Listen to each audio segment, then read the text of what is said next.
Mars in Astrology. Hi everyone and welcome back. I hope that you are doing well. My name is Sky and I'm here today to speak about Mars in its entirety. Through each sign, its symbolisms, its general energy indications, and what it's basically all about. Thank you so much for returning here to my YouTube channel. I hope that you enjoy the video a lot. I've been excited to make my Mars video because so far I've made the Ascendant, the Moon, and Venus. So I have those three available in a playlist, which I will link below if you would like to also listen to those. And depending on when you're watching this, I may have even more available. So that will be linked below if you want to see some of the other planets through the signs and my interpretation. As a very long time practicing astrologer, I have definitely worked with people with every single Mars sign, and I've seen all the different Mars signs in different phases of life and different circumstances. And Mars is a very circumstantial energy. I will definitely give it that. One Mars sign for one person may act in a very different way depending on the stage of life. It's definitely, and all astrology placements are kind of like this. Of course, these circumstances are going to have an effect on how the placement operates. But really Mars, even more so than other planets, it really, every sign that Mars occupies, regardless of whether it's a debilitated Mars sign, an exalted Mars sign, they can be your best friend or your worst enemy depending on the choices that you're making as a person and depending on how in control you feel of your life. Mars is very much a control planet, so our levels of personal control really will indicate how our Mars sign is functioning and how our own inner Mars energy, regardless of what sign it's placed in, how it is, operating within. Because you can kind of look at Mars as like a life force energy, motivational energy, inspirational energy, what motivates us to make certain decisions, how we work with decisions, how we act on our own feelings, how we act on our own instincts. All of that is going to be Mars energy. So if you have somebody who has maybe had to hold back a lot in life, who has had to be really patient, or has not been able to follow through on their own desires, or has not really been able to see that they've controlled their own environment, that's going to create a Mars energy that's not operating well, regardless of which sign it's placed in. And there are certain Mars signs that can maybe indicate that as more of a possibility than others.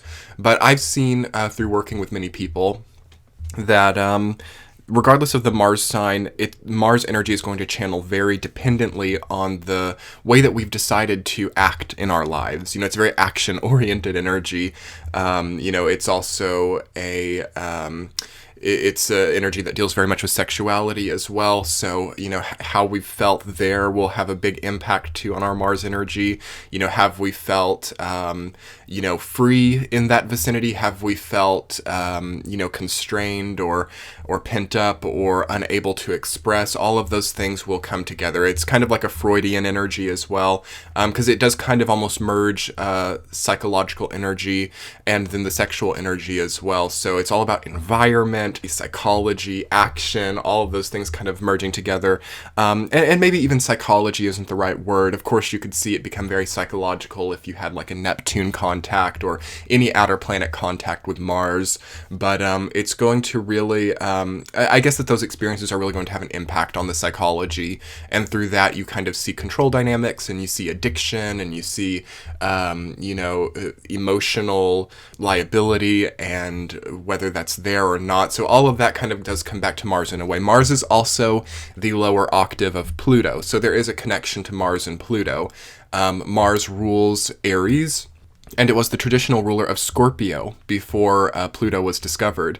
So if you can imagine the combination of the energy Aries and Scorpio, we have two of the most sort of gregarious, strong-willed, dare we say passionate, desire-filled signs that don't back down. They don't typically take no for an answer, quite stubborn, quite connected to seeing their wills, like their will manifesting into the outside world. So that is what Mars is all about. It's about taking the inside out. It's about taking what you feel inside and the reality that is inside and putting it onto the outside world, regardless of of whether that's right or wrong. It is about channeling the internal to the external, and that's its most basic function, is to be sort of a purging process. So it can be a very purifying, purging energy as well, and oftentimes we actually look to our Mars energy when it is time to clean things up in life. And we might think of that as like a Virgo Mercury type of energy, but actually Mars is very involved in cleansing. It's very involved in also medical procedures like surgeries or anything dealing with like sharp or purging processes, anything dealing with anything invasive. Mars is the invasive energy. So anything that we do that sort of makes a change or initiates a process of change, as Mars was the traditional ruler of Scorpio, is going to deal with Mars. So if you're at a stage in your life where changes need to happen, where you need a new plan of action, where you need to kind of clean something out or build something up or make some kind of change, oftentimes you're going to be really honing in to your own Mars energy, okay? You're going to be really looking to your Mars sign when it comes time to make changes, and also your Pluto sign as well, but that's going to be more generational and depends on what else Pluto is connected to in your chart. Give this video a thumbs up for a Pluto video. I know that you guys might love that one as well. And like and thumbs up this video no matter what, because it really helps this video to get out there, and share it with someone that you might like to introduce to Mars energy too. Anyway, before I get into the intro to Mars and into the specific signs, I just wanted to mention that my ebook Moon Symbols is available to be instantly downloaded on Amazon right now.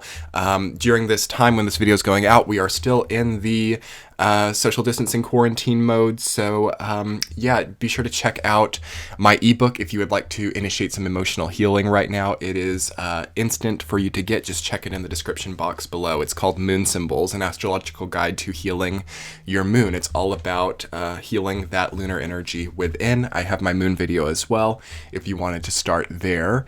But anyway, I'm going to talk a little bit about Mars energy being channeled both positively and negatively, and then we'll get into the sign-to-sign interpretations. So, again, I find that this is one of the most important things when we're talking Mars energy. Am I channeling this in a healthy way? Am I channeling this energy in an unhealthy way? How can I tell? So channeling Mars in a nice, like, positive and healthy way, you're going to see that this is an individual that doesn't really tire too easily. So there's abundant energy. There's an ability to get everything done in the day. There's an ability to accomplish everything that you've set out for, and to not feel horribly drained or burned out upon getting the things done that you need to get done. Someone who has all the needed endurance and capability to finish and follow through is going to be somebody with a positively channeled Mars energy. It's all about the finish and the follow through. It's all about closure as well, sometimes with Mars, those ending processes being something that are active and somewhat controlled as well, because I think that one of the most traumatic things for people is when they lose control of their ending process. When we get broken up with unexpectedly, when we get fired from a job, when we don't get the result that we intended, that's when we start to get really freaked out. And that's kind of a sign that Mars energy within is not being channeled very well.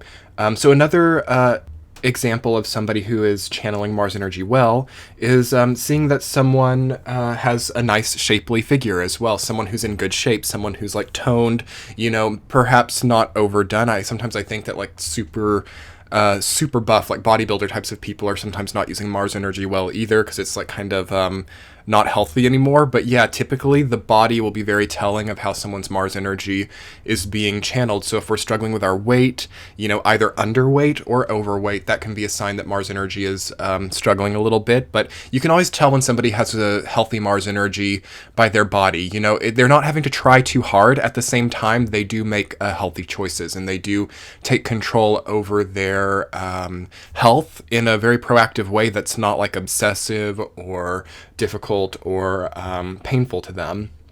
Okay, somebody with abundant life force who accomplishes what they set out for no matter what, is kind of the key word, is also a sign of pretty healthy Mars energy. There's a bit of rigidity there as well.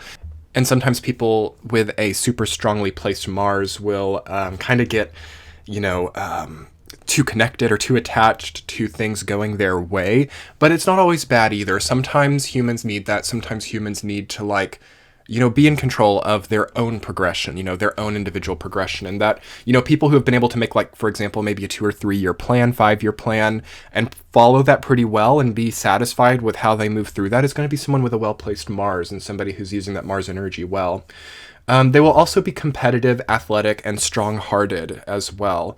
They will want for much and receive most of what they want for, as someone with a strongly placed Mars, someone who can kind of reach out and get what they want. Again, assuming that that's not something that's jeopardizing other people or something that's like really mean-spirited. You see that career that you want, or you see that goal that you have, and you achieve it without burning yourself out and without creating a lot of painful stories within that. That's the sign of a really well-placed Mars. Okay, let's talk a little bit about when Mars is struggling more, when we're out of touch with our own Mars energy, or when maybe it's wrapped up in a configuration that takes a lot of, work.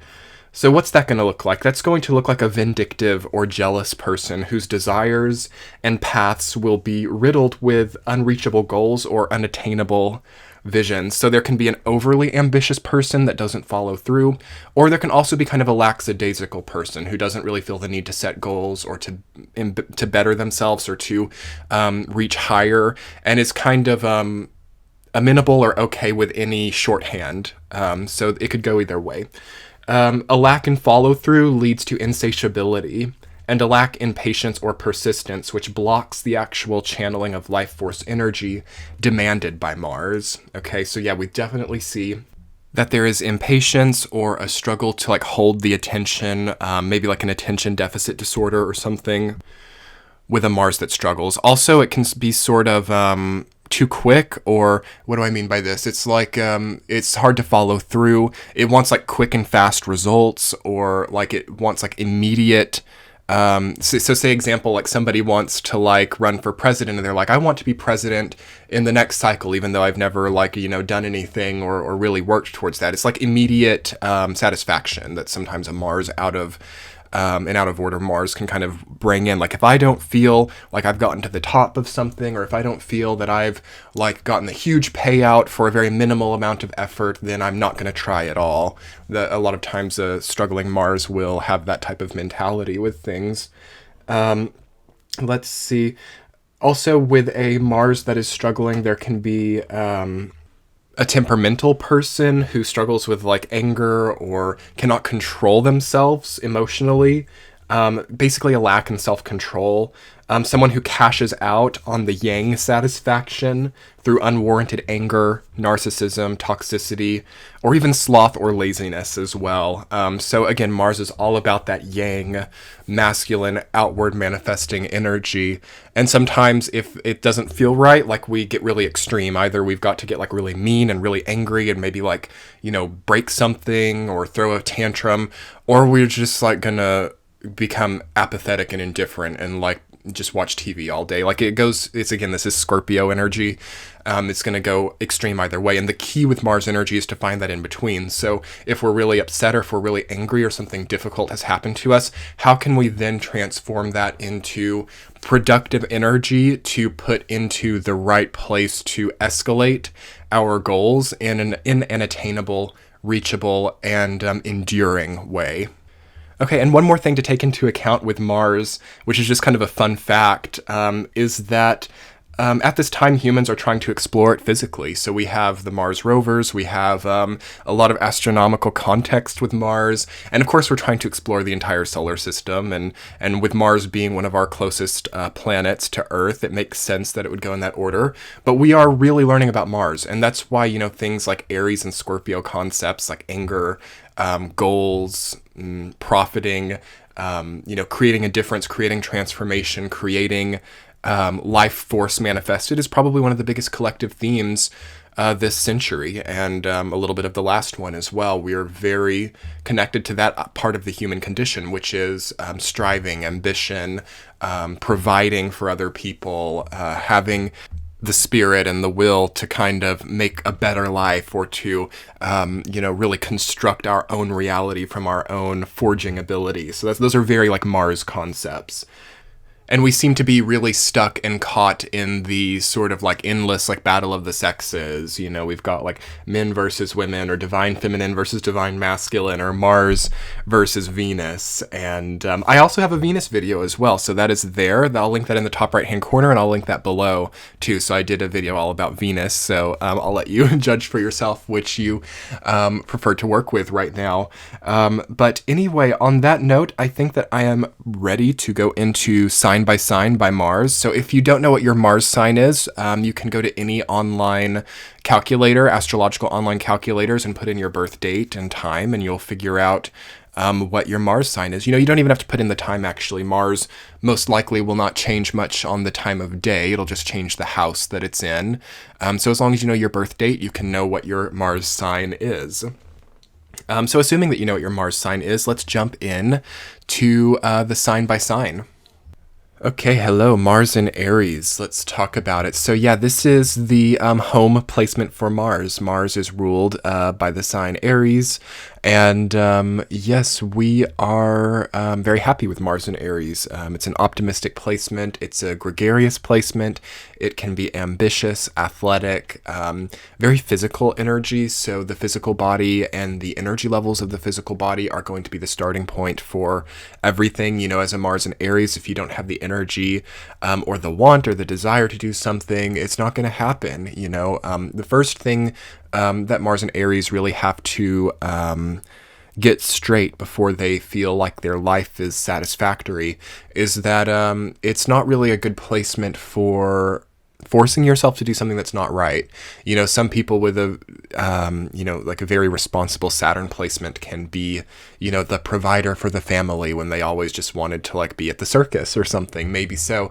But Mars and Aries, you know, if you want to be the provider, then you're going to do well as being the provider. If you want to join the circus, then you're going to do well joining the circus. It's a kind of a obvious energy as well. There's not a lot of hidden twists and turns with Mars and Aries. It's quite objective energy too, in the sense that like your feelings or the things that you think that you want are probably actually what you want.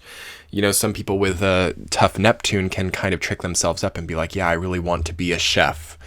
But in reality, they don't actually enjoy the process of cooking. It's like, that's not really going to be the case with Mars and Aries. You know, if you enjoy cooking, maybe it's time to be the chef. Or, you know, if you have always wanted to do rock climbing, maybe you should try it, because there tends to be a really easy, concise connection for Mars and Aries to get a lot of benefit and a lot of rewards for going after what they want, you know?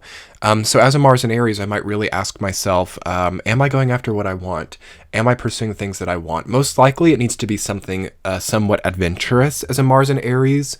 So typically, you know, depending on the rest of the birth chart, a career in like accounting, or a career as, you know, an auditor, or a career as even like a lawyer or something, it doesn't seem right for Mars and Aries. You know, it being stuck behind a desk in an office all day maybe is not the long-term best career for a Mars and Aries. Honestly, these are like the archaeologists, the stunt doubles, the, you know, the like people climbing Mount Everest, the people, you know, exploring Antarctica, you know, the biologists even.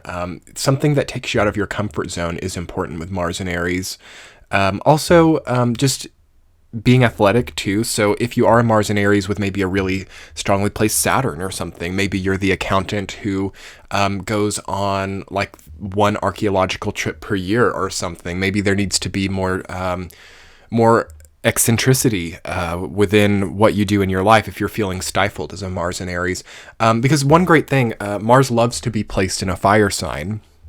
So if you've got Mars in Aries, Leo, or Sag, you're going to have automatically a leg up with how you channel your Mars energy. So automatically you'll be more successful in like physical endeavors, or, you know, being goal oriented. Ambition will come naturally, and you'll be like quite assertive too, typically with fire Mars. So you can get what you want. So what do you want, Mars and Aries? I think that the only area for problem with Mars and Aries is like not being upfront with yourself about what you want, or convincing yourself like, yeah, I really want to be like that research analyst, you know, when you're like always looking at, you know, like parachuting videos online or something, and there's like an inconsistency there.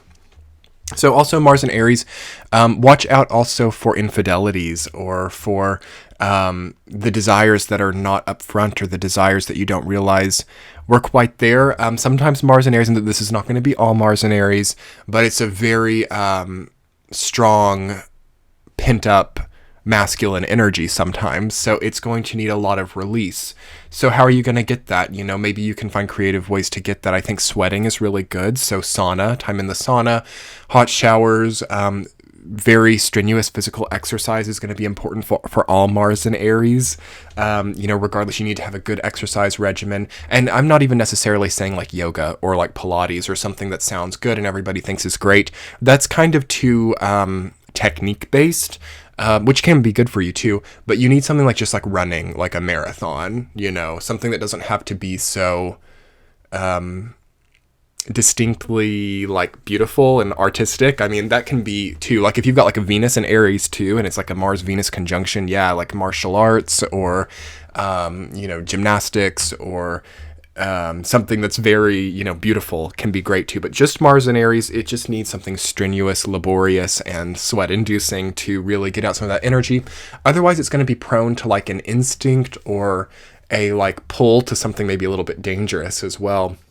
So gambling, infidelity, things like that. Not so typical. You would look for Pluto being connected in some way, or even Jupiter being connected in some way to see that as well. But definitely a possibility for when this Mars sign is not operating with a lot of fun, joy, and excitement. So you need fun, joy, and excitement. You need humor. You need adventure as well. Kind of a very like, you know, just the explorer, the adventurer, sort of like the Tomb Raider energy as well for Mars and Aries. So the pioneer, you know, pioneering new systems, new techniques, sort of like the sports car of the human collective. So yeah, Mars and Aries, just stay happy, stay connected to healthy root chakra as well.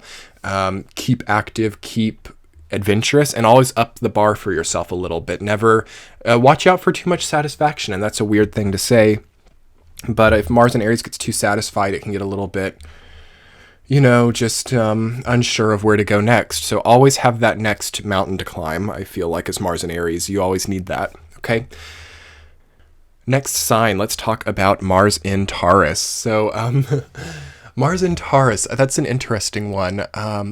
They're kind of a rare breed, I will say that.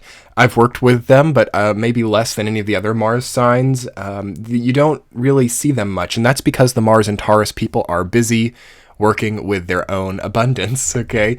Not a lot of time do Mars and Taurus people have for, you know, other people. You know, it's a lot about the self, and I don't even mean that in like a narcissistic way at all. Mars in Taurus is very self-focused and very always working on the self, always striving to make the self stronger. So gaining more financial independence, gaining more ground, perhaps purchasing more land, purchasing property, very indicated. Exploring new lands. There's something about land with Mars and Taurus. So exploring unseen territory or unknown territory, again, perhaps archaeology or something is indicated for Mars and Taurus. Finding artifacts, finding physical, tangible things that have been unseen or been, you know, not very well known could definitely be. But also mainly with Mars and Taurus, it's going to be a lot about being a bit capricious or a bit stubborn too. Really having like a value set that is unargued in some way. So yeah, a lot of these people are kind of loners, actually. They enjoy socializing, and they can be social butterflies too.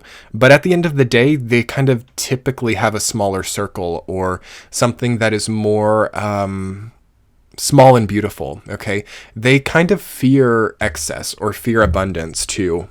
And some astrologers would consider Mars to be debilitated in Taurus, and I am one of them because it's kind of like a co-detriment for Taurus because Mars is like a traditional ruler of Scorpio, and the opposition is always a debilitation.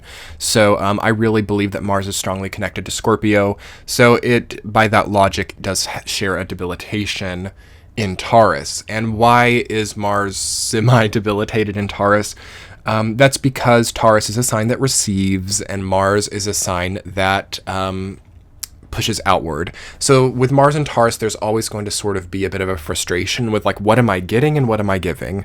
There's going to be something that's like blocking that whole cycle. So where they want to receive something, they might see that they have to give more, or where they want to give, they might see that it's not really about helping, or it's not really about having any control there. So yeah, there is frustration in this Mars sign. And also Taurus can be quite a temperamental sign at a certain point. You know, the bull, it like is very kind and very mellow and very predictable to a degree, but then it can also be a terrifying animal that can kill and maim and stampede. So when you put Mars in that energy too, these people can have like a really, really strong temper that is very rare. So they're not like the types of people who are having temper tantrums every day and just like constantly on edge. So they'll seem like kind of like pretty mellow most of the time, but then unexpectedly every blue moon like have, you know, this explosive like volcanic eruption, and that can be dangerous, and that can really bring their life into a danger as well. I think that Mars and Taurus people do find themselves in dangerous situations from time to time, or that they're connecting even with dangerous people sometimes, because maybe this energy is not necessarily inside themselves, depending on where Mars is placed above or below the horizon in the chart. So if it's above the horizon, you might see that this person is attracting this type of like dangerous temperamental person. And if below the horizon, you might see that this person is really struggling with anger or frustration within. And of course, it can fluctuate. So the challenge and the need for Mars and Taurus is to create beauty in a tried way. So to strive for beauty and create a goal of beauty, because again, Taurus is ruled by Venus, and to make that part of their output. Okay, so not just pulling in beauty, not just expecting that their environment becomes beautiful through their own ability to affect their environment, but through really striving for it. So I think that they can make great artists. I think they can make great painters, musicians, as again, Mars in an earth sign does tend to indicate some artistic ability, because there's that really practical edge to Mars. So it's not necessarily the prodigy, but it's like the prodigy as a result of like, 20 years of effort and diligence and doing it over and over again. So this Mars sign needs to practice its craft. That's one big thing for them. There can be a bit of laziness and a bit of sloth with this energy, but not always. And once they start to find something that they love and they can practice it and enjoy the process of doing it over and over and over again, you really do see the prodigy or the master or the person who can also teach. So there's like a teaching potential with Mars and Taurus. They can also be wonderful, wonderful lovers in your life as well. So I mean, like somebody who just is giving love. Like if you're not a Mars and Taurus, it might be good to know, even as a Mars and Taurus, that the way that people see Mars and Taurus is somebody who's very loving, kind, and like sensual. So you may and may not feel that way inside, but it's good to know that that might be how you come off, and have you come off like sensually or kindly or in like a very supportive way when that wasn't even necessarily what was needed. Like sometimes Mars and Taurus needs to also remember that it's good to be a bit more strict, or to be a bit more clear on what they want, because you can also see the person who's just always that like sensual, kind person, always projecting that sensual receiving energy too. So for that reason, this placement can attract like control freaks, because the Mars energy is projecting Taurus Venus energy, which looks to a certain type of person malleable and manipulatable. And then that can just create this really horrid dynamic where you've got this Mars and Taurus, which can actually be a very temperamental, angry energy if it's like if it's like pushed up against a wall. But at the same time, it might have attracted this sort of like toxic narcissist. And then that's a type of person that doesn't need to be tried in a certain way, which Mars and Taurus will try in that certain way. So yeah, you can create a very like deadly, dangerous relationship with a Mars and Taurus that's not being channeled in a true way, or in a way that's really accessing that artistic, vulnerable energy positively. So yeah, this is what a debilitated Mars sign is all about. Mars's other debilitated sign is Cancer, so you might also watch Mars in Cancer in this video if you're a Mars and Taurus, to understand how the other side of debilitated Mars energy works. So I will say that I've had people with Mars in Taurus before who have like told me stories about these like Titanic type of love stories or these Titanic type of, narratives that come into their life where it's just like this like overwhelming, dramatic, but also like very sad, but very loving and just like super dynamic relationship. So do expect that as a Mars in Taurus, but that's also very draining in the long run. So we can't have like stories like that every year, every chapter. Not every chapter of our lives can be that like Titanic love story because that loses the effect, We've got to have those chapters where we're like diligent and having less contact, and other chapters where we're having a bit more fun in life. And there has to be like, okay, and this is really the key with Mars and Taurus, there has to be an uncertainty about life. There has to be a dynamic sort of unpredictability. Taurus is a fixed sign. It's a fixed earth sign, which means that there is a predictable lack of change to some degree. And once Mars in Taurus can accept life's unpredictability as a good thing and not as something that's just sapping their control, then they can start to really live and enjoy their lives. So, this is a Mars placement that's meant to enjoy life and meant to, have maybe some amount of luxury too, or some amount of independence as well. And also have that really great love story too. But it also, it's got to really maybe have the anger management or find some good counsel or find some good therapy too, as we all should. And it needs to really make sure that it's in touch with its own desires. That's what Mars is all about, because once it is, there's like all of those really beautiful experiences. But most of everybody has a debilitated placement in their chart, so don't feel like freaked out if you have this placement. It is a debilitation. It is something that requires work, and it's something that can be kind of difficult to totally feel great about, this placement. But it's something that, on the other hand, brings so much seasoning to life. It's like a really, it's a particular kind of flavor, this Mars placement, and it's rare, and people, and that's what I would remind all Mars and Taurus people of as well. Like, there's something about you that's rare, and people won't really know what to do with you necessarily, and people won't really have like a manual. So as long as you can kind of understand that it's like playing it by ear, or there's like not really a manual to go with your experiences, that can be good too. And to just kind of let them be somewhat flexible and adaptable, yet keep your own respect and what you do deserve in mind. Okay, Mars in Gemini. So this is a really great placement for Mars. I think that the energy is very, very harmonious. Again, Mars loves fire energy, and Gemini is an air sign. Fire and air always have really good synergy. So this person with Mars in Gemini is going to have a lot of harmony and synergy with what they choose to take on in their lives. So this is a great, great Mars placement to really see somebody who's well connected to their career, who achieves the balance between like mentally enjoying what they do and also feeling like physically connected to it as well. Sometimes I see military careers with Mars and Gemini, and also with Mars and Aries, which I should have said for Mars and Aries as well, because Mars is like the god of war, and then certain placements will indicate people who work for the military or people who have some kind of connection to military, and Mars and Gemini can indicate that. So also you can see somebody who is just very strategic, very smart. This is a very, very smart, intellectual, quick, strong-minded people, stubborn, yeah, but also adaptable too, because Gemini is a mutable sign. So although they can be stubborn, they can also adapt their views over time, or if someone can give them an argument as to why their stance should be different, they'll definitely be amenable to that. It's on the Gemini-Sagittarius axis, which I would argue as an astrologer is probably the best axis for Mars to be on. It's not exalted or debilitated. It's right in the middle. Mars and Jupiter do quite well together. And of course, Gemini is a Mercury sign, but the axis of Gemini and Sagittarius is Jupiter and Mercury energy. So this is similar to like Mars and Sagittarius as well. Mars and Sag and Mars and Gemini are very similar.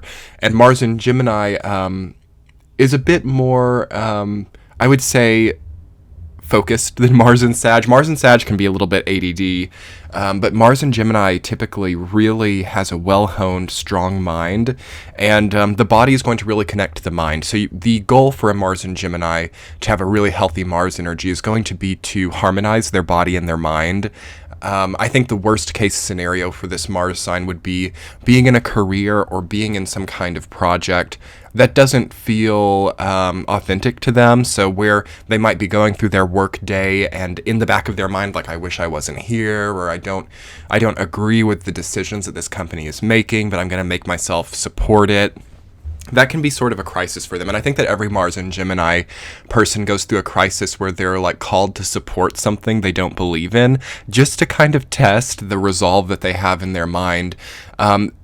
Again, this is a kind of a placement where I feel that the universe really supports these people, because I think that these are like the genius minds of every generation. These are the types of people who are meant to innovate, who are meant to, maybe like, create some kind of new technology or create some kind of new dynamic. They're really forging, pioneering people. Again, Mars rules Aries and Scorpio. So to put that mixed with Mercurial Gemini, very energetic energy, it's so much energy. So yeah, I could also see on that hand how this position could also prolong itself to headaches or migraines or pent-up emotions as well, because Mars and Gemini is just a very active, constantly thinking, maybe insomnia too, like maybe they don't get enough sleep. Try to get enough sleep as a Mars and Gemini for sure, because I think that there's just so much abundant energy that you kind of want to accomplish everything. I don't see laziness with this placement at all. If anything, they can be overactive or spending too much of their own energy. My last notes on Mars and Gemini is that watch out for how you come off sometimes. I think that the only negative side to Mars and Gemini can be a bit of an obnoxious flair. Like, again, it's very talkative, it's very loud sometimes, and just very unapologetic too. It's a very unapologetic Mars sign. So I'm trying to think of the right word. In the worst case scenario, I feel like it's like maybe belligerent sometimes, or overwhelming, or draining to other people. Like Mars and Gemini, it can really like drain other people who are not made of the same, energy. So watch out as a Mars and Gemini if you're around like a lot of like watery people who are like more emotional and need more rest. They can get very overwhelmed and kind of avoid you as well. You kind of want to seek out people who have that same kind of like zest of like quick acting energy. It's kind of like an action movie, lots of explosions everywhere, lots of like quick paced cinematic camera angles all around, and some people get very motion sick with that kind of thing. So Mars and Gemini, nothing wrong with that placement though. It's always going to be a great sort of asset in your arsenal to really create and forge a brilliant life path, but can kind of mow down other people too if it's not careful. So I always urge Mars and Gemini to have like a bit of tact. That's sort of the higher evolution of Mars and Gemini, is when it leaves the more kind of like belligerent, overwhelming, overspending of energy, and it kind of evolves that into a more tactful, precision-based, pioneering energy. That's sort of the goal and the dream for Mars and Gemini. It's also maybe a bit unemotional sometimes, and a bit, it's very pragmatist, very pragmatic energy too. So if you're like dealing with a Mars and Gemini person, any type of like, a super emotional backstory or any type of even emotional manipulative tactics don't really work on them. They're very pragmatic. Mars and Gemini, really cool placement. Next sign, we have Mars in Cancer. Hands down, one of the toughest placements to have in the birth chart. One of the most rewarding as well, as that is the nature of life. The tough things end up being rewarding. But yeah, this is Mars's other debilitated placement, which is Mars in Cancer. Why is Mars debilitated in Cancer? That's because it is exalted in Capricorn. And in astrology, the opposition point to the home and exaltation points are the debilitated points. And particularly Mars and the moon, which is the ruler of Cancer, the moon rules Cancer, Mars and the moon do not really function harmoniously at all. The moon deals with constant changes, constant ebb and flow, softness, flexibility, passive reception, and just constant changes, constant flexibilities, and constant adaptations. And Mars deals with very strict, forward-moving, masculine, protrusive yang energy. You know, it's aggressive. It's not passive. So you get with Mars and Cancer a strong passive aggressive nature and a very dualistic person as well. Somebody who has a lot of kind of like quirks, and somebody whose like philosophies of life or religious preferences or just ways of living are very contradictory. There's a lot of contradiction in this placement. There's a lot of even in some people emotional manipulative ability. Struggle with the parental unit, especially the mother. You can see an abusive mother, or just a very almost uninterpretable relationship with the mother, a very ambiguous relationship with the mother. You can see, for example, like the individual with Mars and Cancer who perhaps has a very abusive mother, yet is extremely, extremely loyal to the mother. It can also indicate Stockholm Syndrome, family bonds that bind too deeply. It can also indicate like real estate or houses or plots of land that are family owned that become big burdens or become very powerful and perhaps like worth a huge amount of money, but can never really be sold out of nostalgia. And it like costs so much to upkeep, and maybe there's like a lot of destruction as a result of the nostalgic or emotional debts or obligations that we feel that we have that were created because of pain and suffering, but are now powerful pioneers for our path. Okay, so yeah, this placement is definitely transmutative, and there are positives to this placement, which I will talk about in a moment. But a lot of the time you see somebody who really has like a lot of pain and suffering that they have to like process and channel, and then they use that to move forward in life. Again, Cancer is the most emotional, deepest, darkest energy of the zodiac. It's the fourth house. It's the bottom point of the chart. It's the nadir. So when you put Mars there, you get like somebody who maybe wants to really dig things up, or really live a life perhaps secluded from other people, in the dark, unseen, hidden. People who maybe live very remotely, or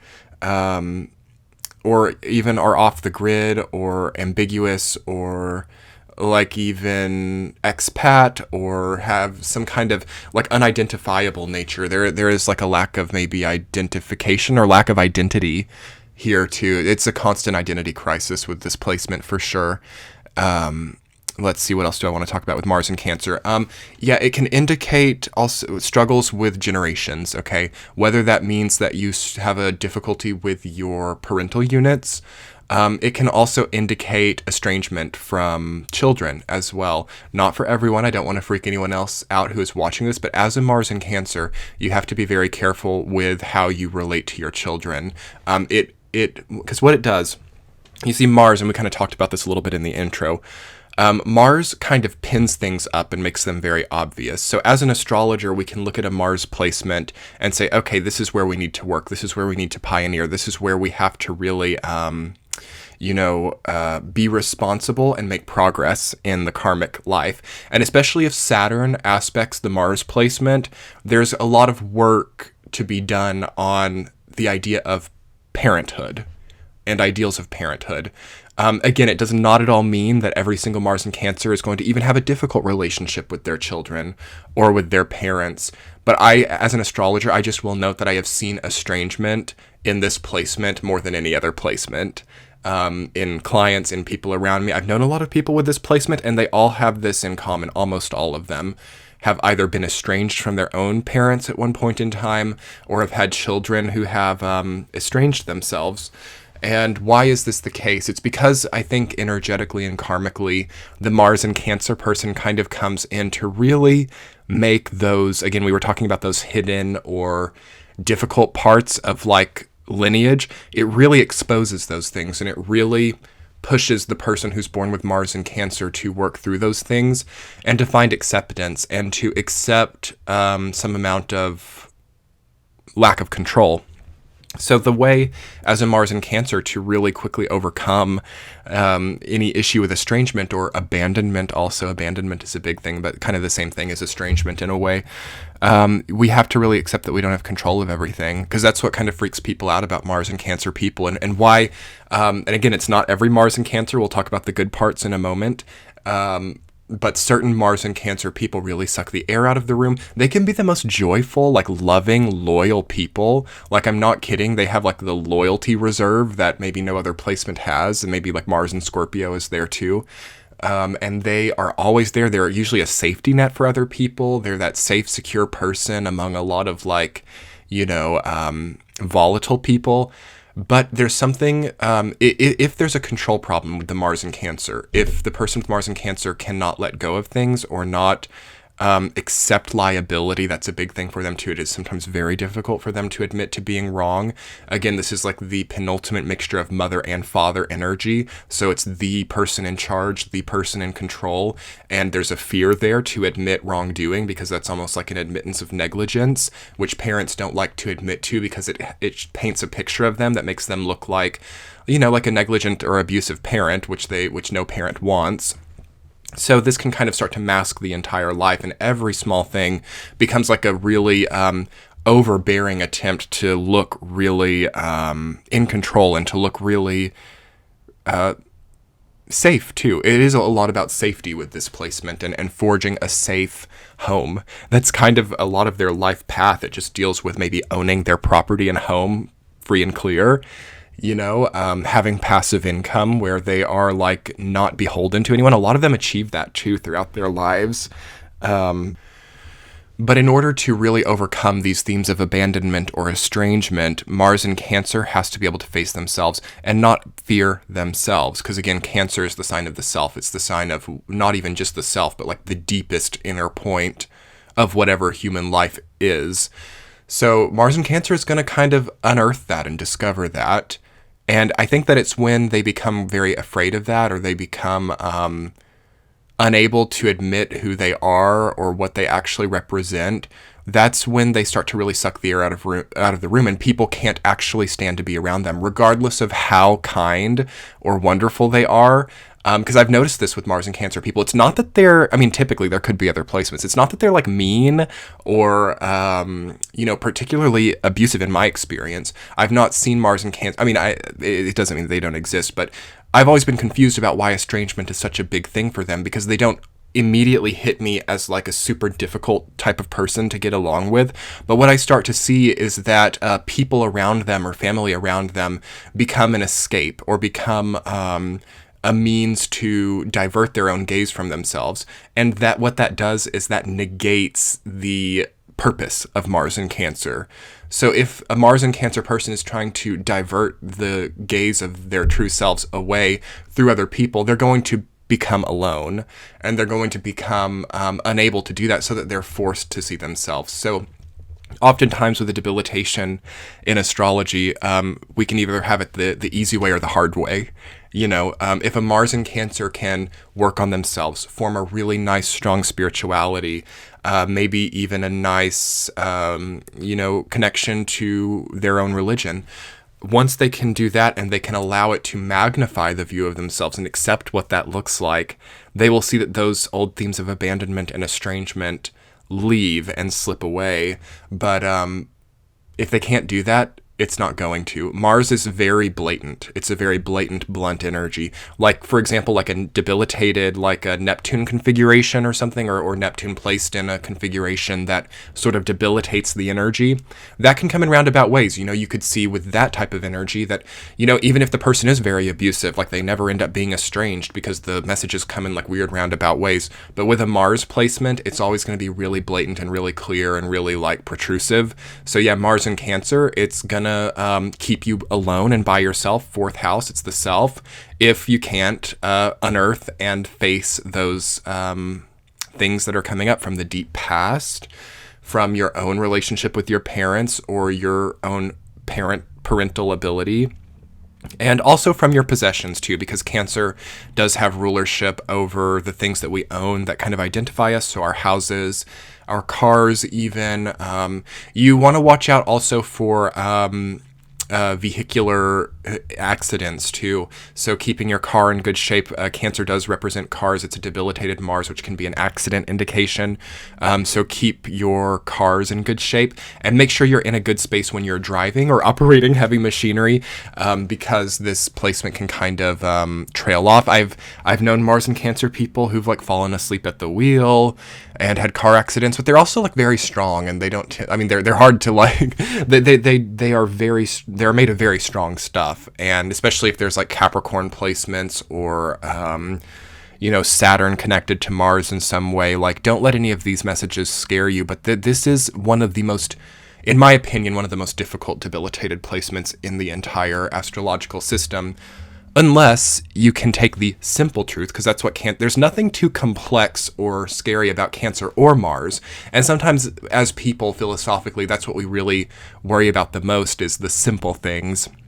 I mean, this placement is simple. It just asks that you accept your lot in life to some degree, and that you accept what your wants are and what you've needed.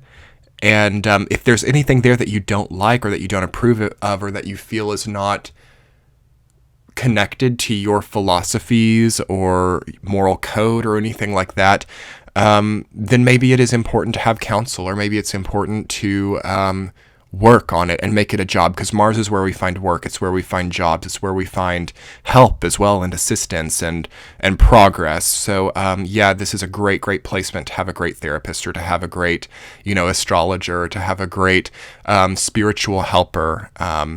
It can also indicate bad astrologers or bad therapists or bad spiritual leaders, but you don't have to worry too much about that, because it's all about where your intention is when you set out on those journeys. If you go into therapy, or if you go into an astrology session, or if you go into church and you're expecting this exterior person to just like press a few buttons or say a few things and change you, that's setting it up to fail. Spirituality, regardless of who's administering it, is relying 99.9% on the individual listening to it. And then there's a little bit of a catalyst maybe with the person that you're that is sort of insulating the process for you. But so as long as Mars and Cancer can go to work on themselves in a loving, positive, caring, non like mean or invasive way, I mean, it's golden. And because you see great wealth with this sign too, like a lot of riches, a lot of wealth, a lot of assets, a lot of property, huge families. Also children who are like very capable. So very capable children with Mars and Cancer, like very successful children, very successful parents as well.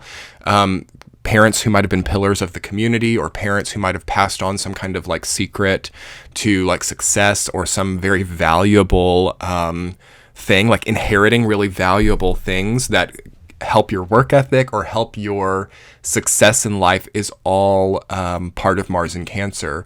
So really Mars and Cancer, all it is are we going to have this the easy way or the hard way?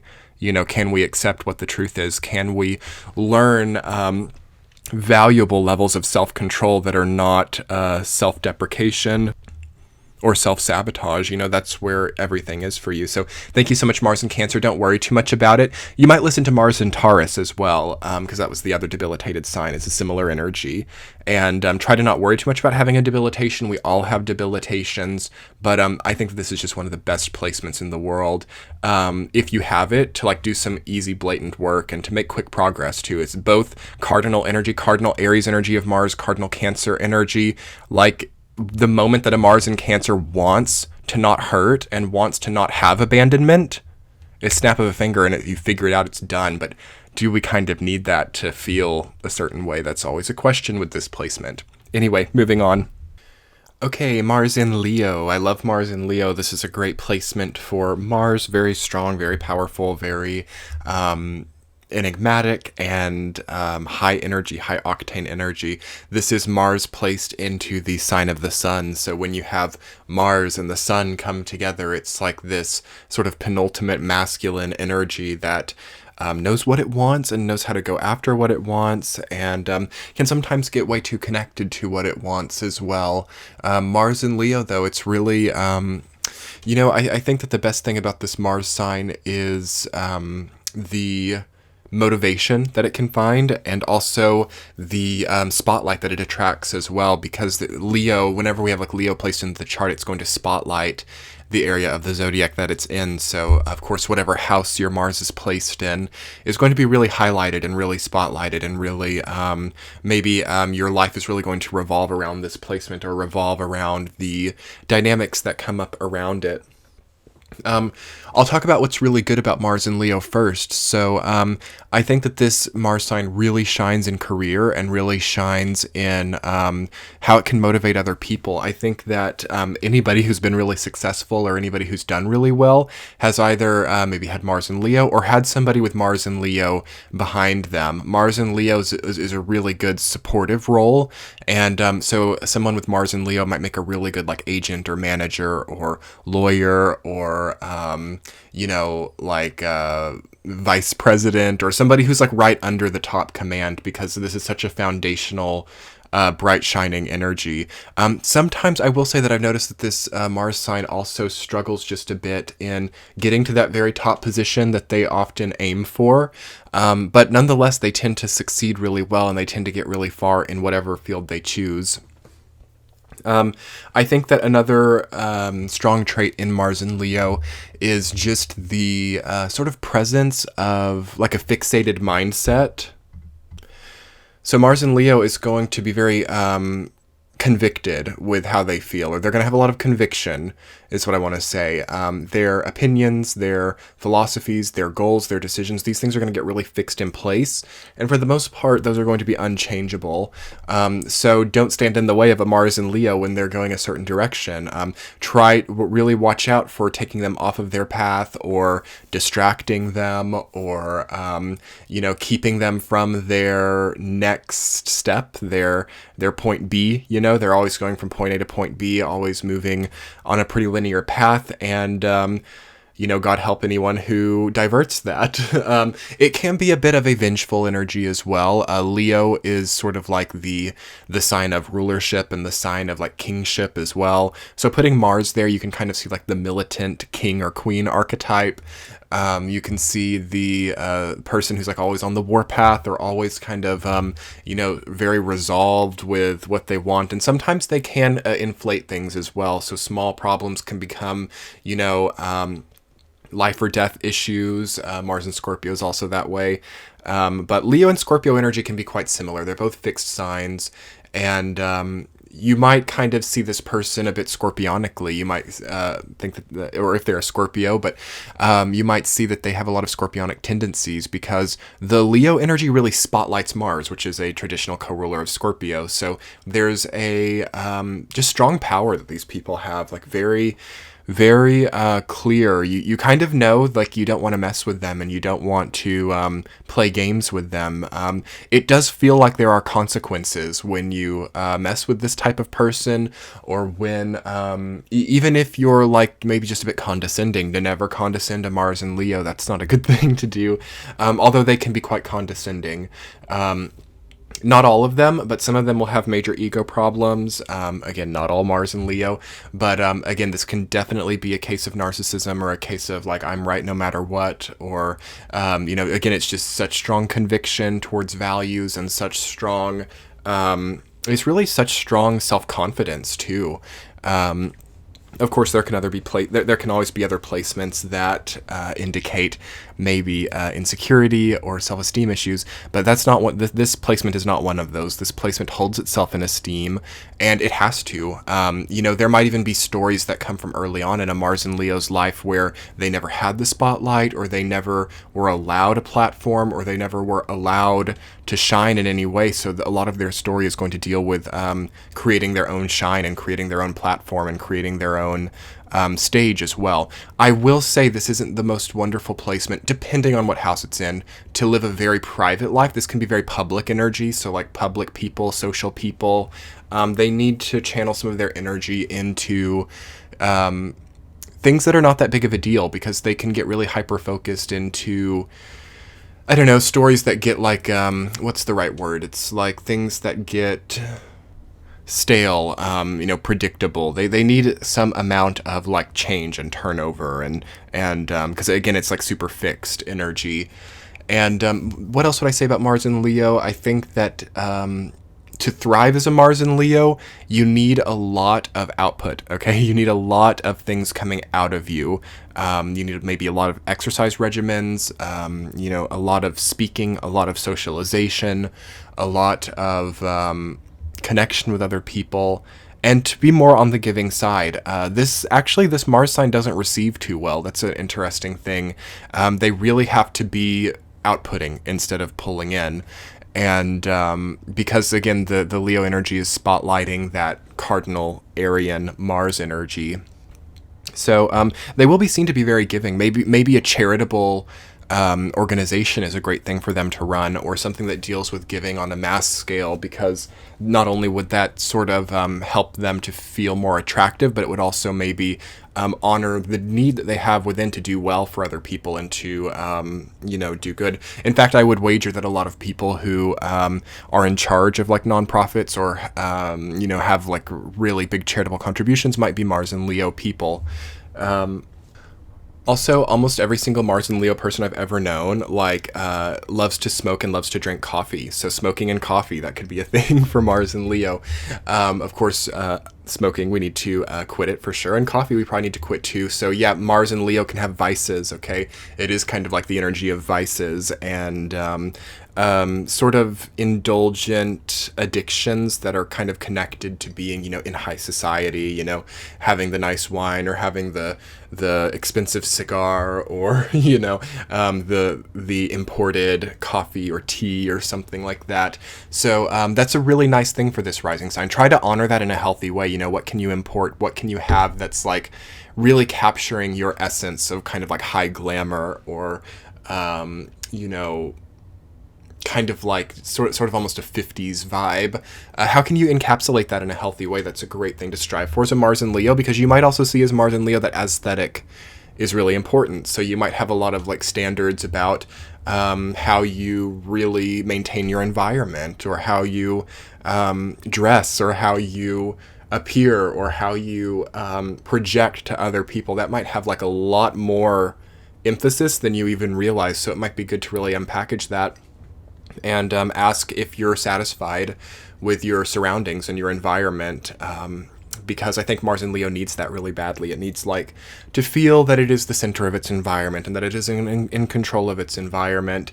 And because I think if they're not in control in some way, in some healthy way, then they feel quite disempowered. So control dynamics, vices, addictive tendencies, those can be the difficulties of this Mars sign. But then I also feel that those are like the upswing of it too. So I think with Mars and Leo, you also see the person who's like addicted to running or yoga or, and in a healthy way, like not even in a problematic way. I think that you see the person who's really, in a routine way, opening themselves up to, control that could be healthy. Like, how can control become a healthy thing and not something that's like toxic or narcissistic or, difficult? I think that that's what a lot of Mars and Leo people are called for, is to figure that out and to transmute that. Also, typically, again, to finish off this Mars sign, it needs publicity. It needs public. So, perhaps being in politics or holding some kind of like duty that represents like public well-being, being seen in public circles. That's really important for this energy, I will say. And depending on where it's placed in the chart, it may and may not be activated like that. But I think that this is not a Mars sign that needs to be too reclusive. And that could be different, if you've got it in like the 4th house, okay, or if in any water house, really, maybe it would, you could find a lot at home, or you could find a lot in the shadows in some way and really light up those shadows. But anything else, Mars and Leo in any other house other than a water house, I would say, is really, really, really needs to be public and to be well known in society and to be well known in circles and to be constantly contacting and maybe even like running for office or holding some kind of office or aiding some kind of office, something like that. I think that that's really typical for them, actually. You might notice that a lot of politicians and very powerful people have Mars in Leo. That's because they typically have an ambition or a calling to, project themselves out and connect to many, many, many people in so many ways. So yeah, that's a good segue though into Mars in Virgo. So let's talk about Mars in Virgo. So you know how when we were talking about Mars in Leo, we were talking about how like the routine starts to become emphasized and something about like the surroundings and the environment starts to kind of like become conscious when Mars gets there. Mars in Virgo, there's going to be a major, major, major emphasis on the daily routine, on mundane issues, on the cleanliness of the house, on the surfaces of the house, on the textures of the house, on the textures of like the food that you eat, on the diet. There's going to be hyper mental focus onto the aesthetics and the details of your surroundings. This is sixth house energy. This is Virgo energy. And when you combine that with Mars, it makes it much more conscious and it makes it much more, active. It's like actively creating the best routine or the best regimen or the best diet or the best guide or the best cookbook or something. I think that these people need to be entrepreneurs, really. I think that they've got to get out of the house. I think that they've got to get out of their own head a little bit. And again, this depends on the rest of the chart. But I think that this Mars sign can get very frustrated and very like... frazzled and twitchy and manic if it's not getting out and maybe investing eccentrically into its life, because Mars in Virgo can be kind of a hard one. It's not debilitated, but I would say this is one of the more difficult Mars placements other than its traditional debilitations, because I think the headspace, the nervous system, the synapses are just really burned out by Mars with this Mars sign. So it needs a lot of stimulus and it needs a lot of distractions maybe. And we hope that that comes through something productive and not, addictive or something that's a vice or unhealthy. But yeah, Mars in Virgo can also have stomach problems, digestive problems, problems with the autonomic nervous system or any kind of nervous system problem, actually. And that will usually be traced back to a dietary habit or even an obsessive compulsive type of strand or something genetic that deals with the, how does this word come out? Something genetic that deals with the processing of certain small issues, like the textures of things surrounding you and how your vision implements that into like the brain or something. It's totally just a channeling, who knows, But yeah, so Mars in Virgo, it's all about the little details and processing every single one of them. So yeah, we need to really, really take care of our bodies with Mars in Virgo. I think that a lot of the karma of Mars in Virgo deals with getting behind yourself, getting empowered over your own body, getting empowered over your own capability as a person. I also feel that Virgo becomes more warrior-like with Mars, because actually in the Virgo archetype is a warrior energy. If you've seen the mythology of the Virago, you would know what I'm talking about. There's a very feminine, like warrior energy there. So Mars activates that for sure. So these people can also have like a temper problem. There can be anger outbursts, and it's not all of them, but if they get to a certain point, kind of ill in the gut or unhappy with their surroundings, there could be a lot of like, pushing people around or, breaking things. And I think that the best way that this Mars sign can become satisfied and happy, because that might be the biggest thing, is just feeling like satisfied with what's around. Any Virgo placement, any sixth house placement is going to create an air of dissatisfaction so that we can prove to ourselves that we had control, or we can prove to ourselves so that we can fix or transform or create the lives that we want through persistence, patience, and constructive routines. So Mars in Virgo, I think that you've got to really look at what you're upset about, what about your surroundings you don't like, and why you're still there, and what the prospects of everything is. I think that this is probably one of the worst Mars signs to, just wing it, or to just like play things safe, or to just stay in unsatisfactory conditions. I think that if Mars in Virgo is not happy, or does not find its current surroundings or current path or current career happy, I think that it's one of the Mars signs that has to immediately make a change and prove to themselves that they can kind of build from the ground up, because that's where the positive energy of Mars in Virgo comes from, is like building from the ground up. Again, Virgo's like a grounded energy, so like going up from the ground, always starting at the ground. I think that this sign really often has to start from square one too, so maybe getting an inheritance, or having a lot of help or assistance, at least early on in life, is not going to come from this placement. That would be from something else in the chart.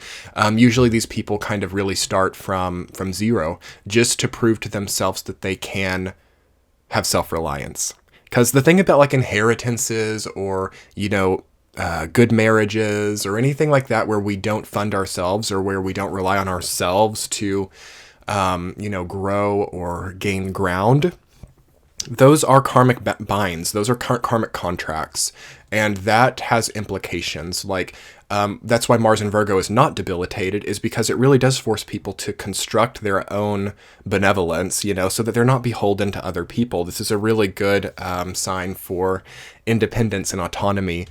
And to talk a bit more about health with Mars in Virgo, because I think that's what it all comes back to. Again, Virgo is like the digestive system and gut health. It is also, as I was saying, like the calibration of the nervous system and the circadian rhythms of the body. Mars is going to aggravate that. It's one of the reasons that I think that this is a tough Mars sign, as I was talking about. And how do you work with that if you feel that your circadian rhythm is really, on fire? If you feel like, your stomach is on fire or something with Mars, it really heats up whatever sign it's in. I think that it has to do with pH. I think it has to do with the alkalinity of your body. And most likely it also has to do with how much control you have, and how much other people have control. Because what I'm really getting with this Mars sign as a channeled insight is that it's just not a great Mars sign to be beholden to a lot of other people, or to be at the disposal of other people, or to be, in debt, okay? That is tough for Mars and Virgo. Some other signs, and depending on the rest of the chart, of course, so that can maybe be indicated in a more prosperous way. But Mars and Virgo, to a degree, is always going to feel uncomfortable when it's like leveraged. Okay. And so if your gut isn't feeling good, if your digestion isn't feeling good, if you have like pins and needles in your body, or like tingling or numbness, I would go to the doctor. I would. I really would. If you're having some kind of worrisome random symptom, you might get it checked out, because the 6th house also deals with a second pair of eyes, because we're moving towards the 7th house. Again, the 6th house is the ruler of the sign Virgo, so this is about the archetype that we're talking of. The 6th house is preparing us to be seen by other people, so that oftentimes starts with like a trip to the doctor, having other people look inside, seeing what's inside, seeing how the inner health is doing. So I see like maybe trips to the neurologist for people with strong 6th house transits. So Mars in Virgo might indicate that, maybe we need to even understimulate ourselves, have some time in a dark room, really relax, have a routine that we can rely on. And I would say having a good vitamin regimen is important. I feel like these people really have to work on their health. I feel like that's what it all comes back to with Mars and Virgo. It's always going to be the routine, the rhythm, and the health. And that's going to be their foundation for everything.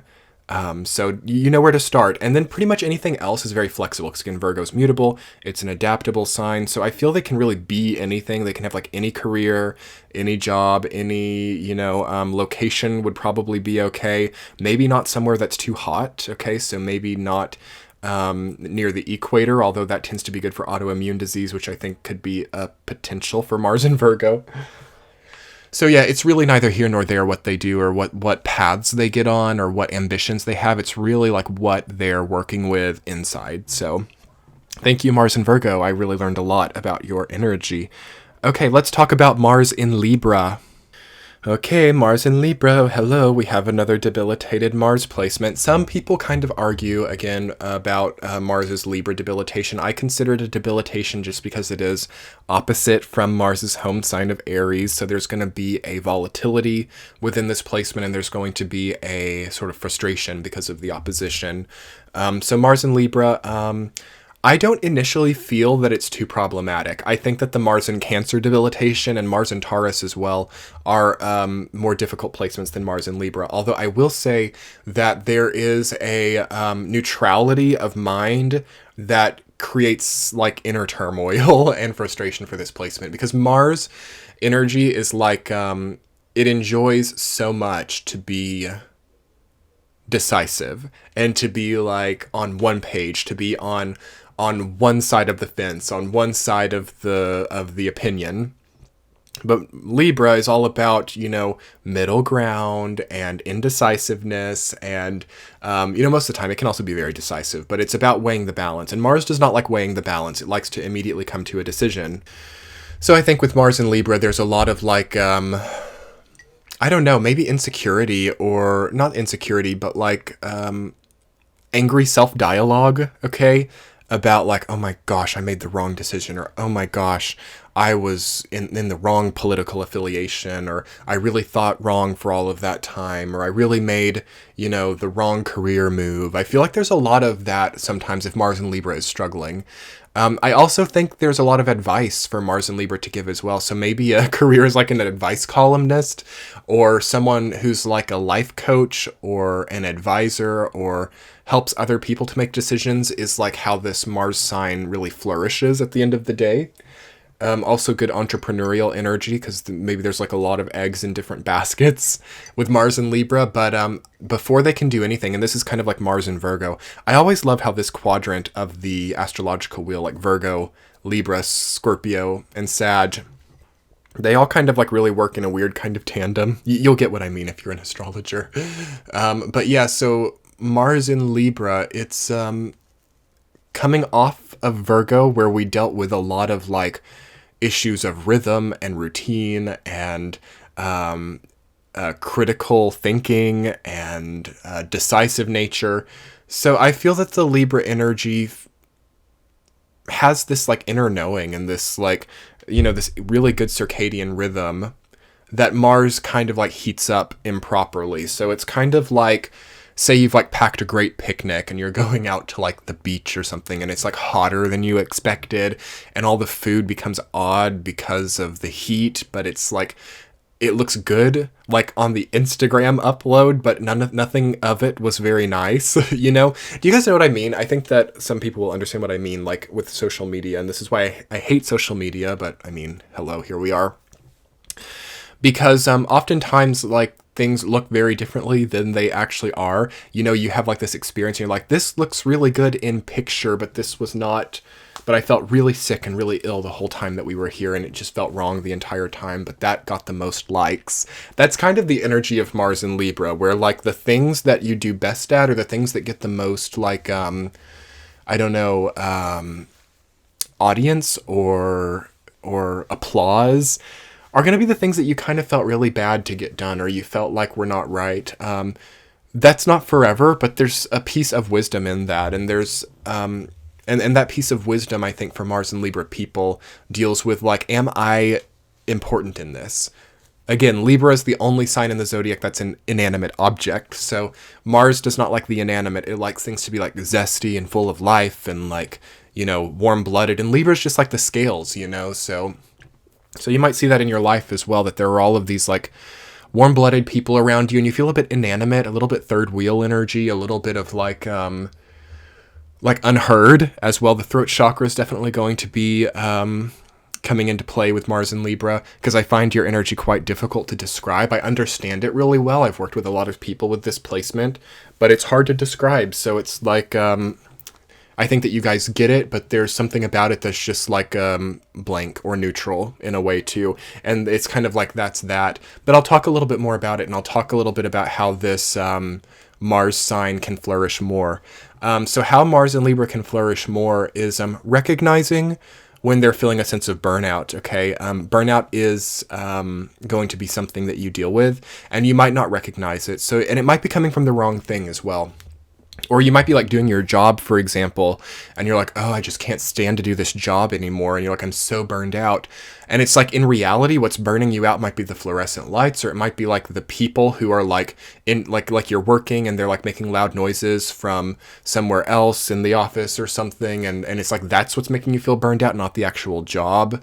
It's going to be really important with Mars and Libra, again, as we've just come from the energy of Virgo, to really lay it all out for itself and say, okay, when I felt that feeling of burnout, I was doing this task, these people were around me making that noise, my eyes were hurting from the lights, and kind of realizing and summing things up and getting formulaic, because the air signs always have to have like a formula to follow. There always has to be some kind of like sensical, that's why this is happening mentality. And Mars and Libra will flourish a lot more when it can confront, okay, the things that are upsetting it. So being able to ask your boss to change the light bulbs to a different kind, or being able to ask your coworkers to have inside voices. And I think that that's quite terrifying for Mars and Libra people to think about. There can be a bit of like impassivity or like wallflower nature with this placement. You might be worried to confront other people, but I want you to think about that for a minute, Libra. It's not about being mean to other people. It's not about being it's not about confronting people and like getting all up in their face and being like, do you know that I'm feeling burned out all because you're doing, but I also want you to think about like never saying it too, like feeling really upset because of other people, but thinking that you feeling burned out or you really being upset with yourself is preferable to them knowing that they caused a problem. You might want to learn or even practice in the mirror or rehearse how you might say very kindly to people, this is really upsetting me, or this is really causing a problem. Because I think that that's like the key to Mars and Libra, like really leveling up and feeling more confident in their lives, is just being able to confront problems. And sometimes confronting a problem, even if it doesn't go like well, even if the person like has a temper tantrum or is like, how dare you confront me? Do you know that I've always been upset at you too? Even if that happens, it's like important that it happened, because that that's what was like building up. And sometimes things need to happen like that so we like shift our direction. Otherwise, maybe we spend 5 or 6 years and it happens then after 5 or 6 years. And then that's what leads us back to the beginning of the story with Mars and Libra, is like, why am I here? How have I spent so much time here? So there's a thing with timing, there's a thing with confrontation, and there's a thing with like indecisiveness, but like, I don't know, it is debilitated, but it's not desperately debilitated. Like there's worse Mars signs to have. An exalted Mars sign can also be problematic, like exaltations and debilitations don't mean everything. But yeah, just kind of understand as a Mars and Libra that there's going to be some issues with confrontational people, how we pass time, what we know is not right for us, but that we won't allow ourselves to change, like things like that. Because we are preparing to go into Mars and Scorpio, which is dealing with that big transformative, like volcanic explosion that like goes crazy and changes the entire landscape. So that's all the things that are leading up to that are happening in Mars and Libra. So the stimulus that creates that explosion is in your sign. So enjoy that Mars and Libra. There's more power there and more capability than you might realize. But anyway, thank you, Mars and Libra. Let's move on now to Mars in Scorpio. Okay, Mars in Scorpio. So this is an incredible placement for Mars. I can't really say that it's necessarily positive or negatively placed. It is at home. So yeah, the home placements for Mars are natural Mars energy. And it makes so much sense that Mars was the traditional ruler of Scorpio, because a lot of people think that Scorpio is a fire sign. I don't know if you've noticed this, but people who are not very clear on astrology, often associate Scorpio with fire energy. It is actually a water sign, and Mars used to be a very watery planet, like many millennia ago. So it became very arid and dried out. We eventually discovered Pluto, the icy, furthest out planet, and we gave Scorpio away to Pluto. So yeah, but it used to be ruled by Mars, and it kind of does show us the duality of the sign of Scorpio as well. It can either be a very hot and enraged, fiery, explosive volcanic energy, or it can be a very cold, icy, distant, and mysterious energy as well. And most Scorpios have both aspects there. Like you have like Mars Scorpios and you have Pluto Scorpios. So if you have Mars in Scorpio, you're very likely more of the Martian Scorpio energy, although there was recently a Pluto and Scorpio generation too, so we have a lot of people with like Mars-Pluto conjunctions in Scorpio who are living right now. So if you have that Mars-Pluto conjunction in Scorpio, I'd love it if you'd comment below. That is such a crazy generational, intense, like steamy, mysterious, and sometimes frightening connection of energies that have also maybe helped the astrological movement to become what it is and to really interest us in astrology, because the Mars-Pluto conjunction is very mystical and very connected to spirituality as well. So anyway, talking more specifically on Mars and Scorpio itself, this is a placement that totally depends on all the rest of the chart. It's really hard to get an individual description of it, but what I will say is that emotional reactions to events or stimulus in life are going to be what this placement dictates, okay? If you're a Mars and Scorpio person, you might be aware that there's a lot there. There's a lot of like juices pumping when it comes to how you react or how you find emotional connection or reaction to anything that goes on in your life. And they tend to be really, really intense emotional experiences for this placement. You can see the most involved romantic relationships, the most arduous relationships, the most betrayal also with this sign. And there's always some amount of transmutation that you see as well. So you see like really, really perhaps difficult emotional experiences that are then rechanneled into potential or motivation for the future. That's really the secret weapon that this Mars sign has, is it can really channel difficulty into gold. It's kind of like, what would I say? It's like a scorpionic inverted Midas touch that this placement has, where it can go through something really, really hard, really traumatic, or really difficult, and it can turn that into, the job with the huge salary, or it can turn that, it can take like a really, really difficult childhood and turn it into like the best childhood for its own children. And that's the goal with Mars in Scorpio. You kind of want to embrace a contrarian type of momentum. Most of them are very contrary. I will say that they're like the leader of the opposition. They are quite argumentative as well, so you might as well not argue with them because they won't drop it. It's very capricious, it's very stubborn, it's very set in its ways. That's not to say that it can't change its opinion. And from my experience, they do really enjoy to debate and to, hash it out and to really play devil's advocate as well. This is definitely like the energy of devil's advocate with Mars and Scorpio. They are quite devilish and they are quite attractive as well. Very, very high appeal that we see in Mars and Scorpio. They are wanted and sought after by many until those people have like a real conversation with them and they get very like upset or very hurt feeling. Like Mars and Scorpio does hurt other people's feelings. As a Mars and Scorpio, you might have people telling you all the time, you really hurt my feelings.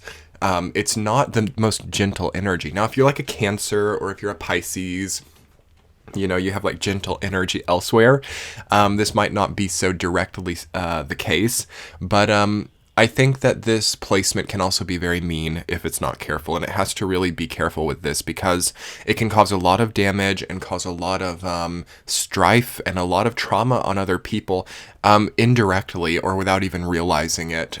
It's like even the smallest gaze or the smallest word, like Mars and Scorpio doesn't even have to like, you know, for example, cuss somebody out or get really dramatic. They do that sometimes, but they don't even have to get like really crazy or like really over the top to really hurt somebody. Like a small gesture can be really hurtful or really helpful from a Mars and Scorpio. You know, for example, if you're a Mars and Scorpio and you're going to the store and you see the charity people outside and you give like a $1 bill to the charity people, it's like that experience for them changes their life. Even though the $1 can't really make that big of a difference, it's like the experience of you giving it, or the person who like collects the money and then counts the money, they see your dollar and then like right as they're shuffling through your dollar, they get like a text message that like their parent has died or that their wife is pregnant or something, and then they're looking at the dollar bill that you gave them and there's like some kind of weird karmic unraveling that happens. These are the type of experiences that Mars and Scorpio people are catalysts for. And it's kind of like neither here nor there, the fact that the charity collector was looking at your dollar, but maybe when they see your dollar, like let's say it had like a black marker mark on it, and they saw that when you gave it, so they think back to you. They're looking at the dollar, they're hearing that their wife has become pregnant, and then you're also there in that karma, okay? So this is the complex thing about Mars and Scorpio, is it really inserts itself, perhaps unwillingly or willingly, into the karma of other people. And this is either your best friend or your worst enemy. You know, this is something that can give you a lot, or it can cost you a lot. So say, for example, I'm going to give two hypotheticals here. On one hand, say that this in this hypothetical that we're talking about, the wife has like a child and it's very healthy, and even like when the child graduates from college or something, the father like thinks back to you and the dollar bill and how he heard of how he heard that his wife was pregnant and you were there, and he thinks like fondly of you.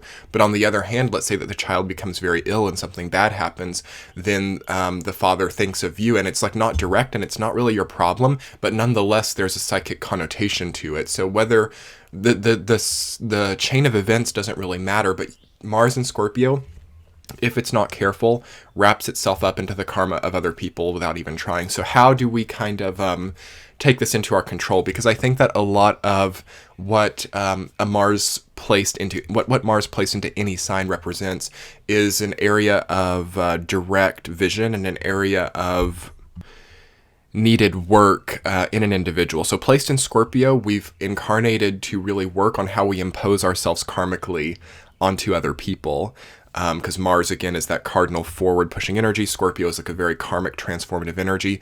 So for the next topic, how also are we initiating transformation into our own lives or the lives of others? Okay. Are we disruptively causing changes in other people's lives without realizing it? You know, so for example, if you're a Mars and Scorpio, and again, this isn't going to be all Mars and Scorpio, I don't want you guys to take me wrong, but let's say you're a Mars and Scorpio who has like a chip on their shoulder, always going into work every day and being unpleasant to other people, okay? It's interesting to see maybe how 20, 30 years down the line, these experiences are still remembered by those people long after this job ended, and they're still not feeling good about it, and they're still like maybe wishing you poorly. Likewise, on the other side of it, maybe you're going into work every day and really uplifting other people, and 20, 30 years down the line, they're remembering it and thanking you and wishing you well. And all of these things are having an impact still on how you're walking through life and what experiences are coming around you. Because, and this is kind of the tender point of Mars placed in Scorpio, what it means is that there's actually not a lot of control to be had, okay? There's an irony always with Scorpio energy, and it's a control-oriented sign. Mars is a control-oriented planet. It's like a double negative. It creates like a positive. So there's not a lot of control to really be had.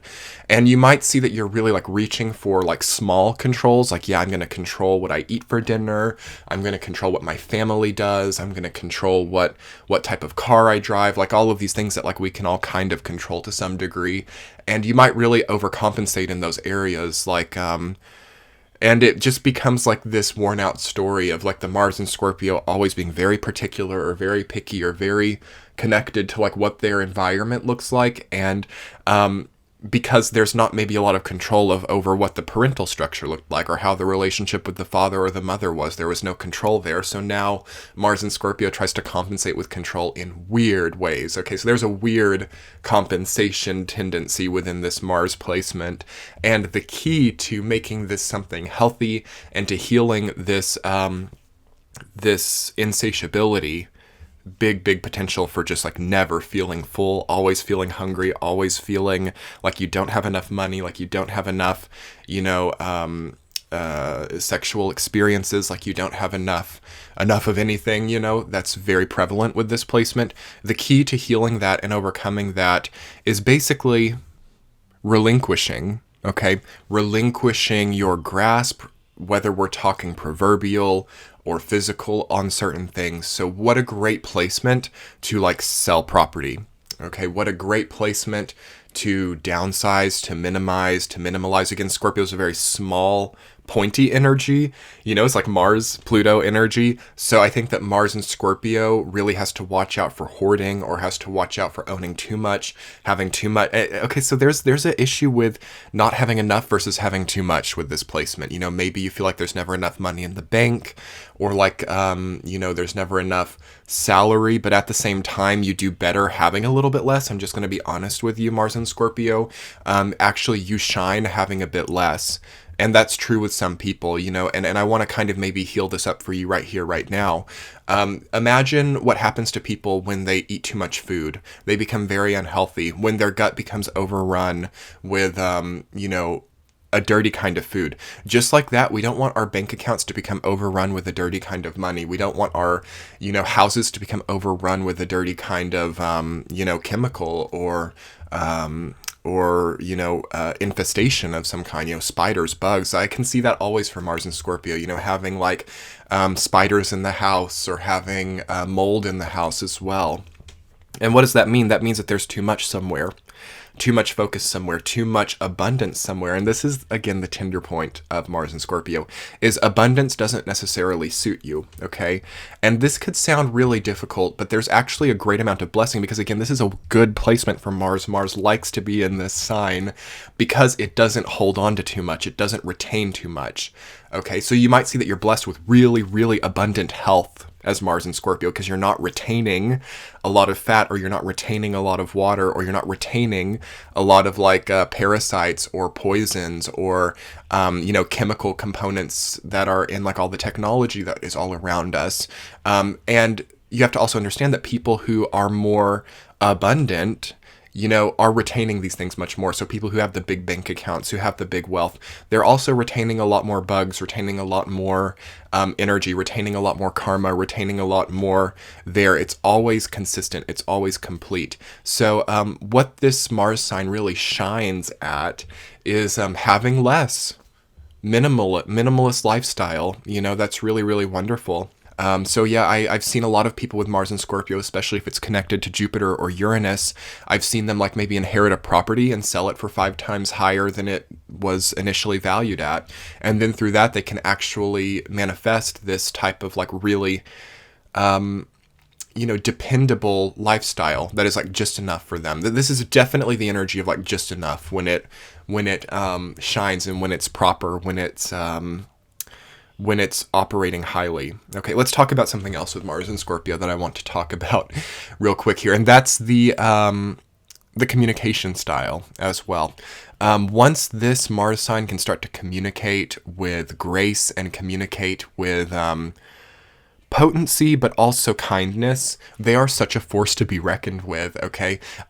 Likewise, Mars and Scorpio, you can cause a lot of damage to people by being too blunt or being too pointy, and that's totally your prerogative. Like, you don't really have to communicate any way for anybody, like whatever you want. But I'm just saying that Mars and Scorpio can like get a lot of enemies if it's not careful. It's kind of like the energy of like I don't know, you do small things that most people could really easily get away with, and you're not liked for it, or you're reviled for it or something. And that's why through learning how to communicate gracefully and kindly, you get the opposite reaction, like you're loved or you're revered really easily. It's going to go to the extreme one way or another. Watch out for promiscuity as well as a Mars and Scorpio. It's this is like the energy of like also contracting sexually transmitted diseases as well. Very easy to contract or to give to other people. Watch out for that. You could be carrying something without knowing it, especially if Neptune is connected or if this is placed into the 6th house. A lot of people with that placement, Mars and Scorpio in the 6th house, are carrying some kind of like very protrusive health problem without knowing it. That might not even necessarily be sexually, but it could be like having the thyroid problem without even knowing it. And it's actually creating a lot of flux in your life and in your emotions without even knowing it, or having like some kind of allergy without even knowing it. So I always really tell people with Mars in Scorpio, in the 6th house, get those regular checkups, even see like a naturopath, maybe even make it like outside of the typical like health industry. There's no problem there. But yeah, also Mars and Scorpio, you need a place that's just for you too. And I really hope that most of this channeling for Mars and Scorpio has not come off too like brash. I'm going to talk about the good points of it just a little bit more to counterbalance it all. When this Mars placement has a place that's just for them, they've got to have solitude. They've got to have time away from other people. So this is not a great Mars placement to live with 5 different roommates, to live with the entire family, to do all of that, because they just need time to like exist in an environment without being questioned or without being observed or without being seen, okay? So being unseen with Mars and Scorpio, actively trying to be unseen or actively trying to be hidden. There can be corruption there, but there can also be like great amounts of healing and great amounts of overcoming of old difficulties. So a comfortable bed, Mars and Scorpio, okay? Is your bed comfortable? Is the feng shui in your space decent? You'd be surprised at how like small annoyances build up over time. Do you have like annoying neighbors or something that are always making noises?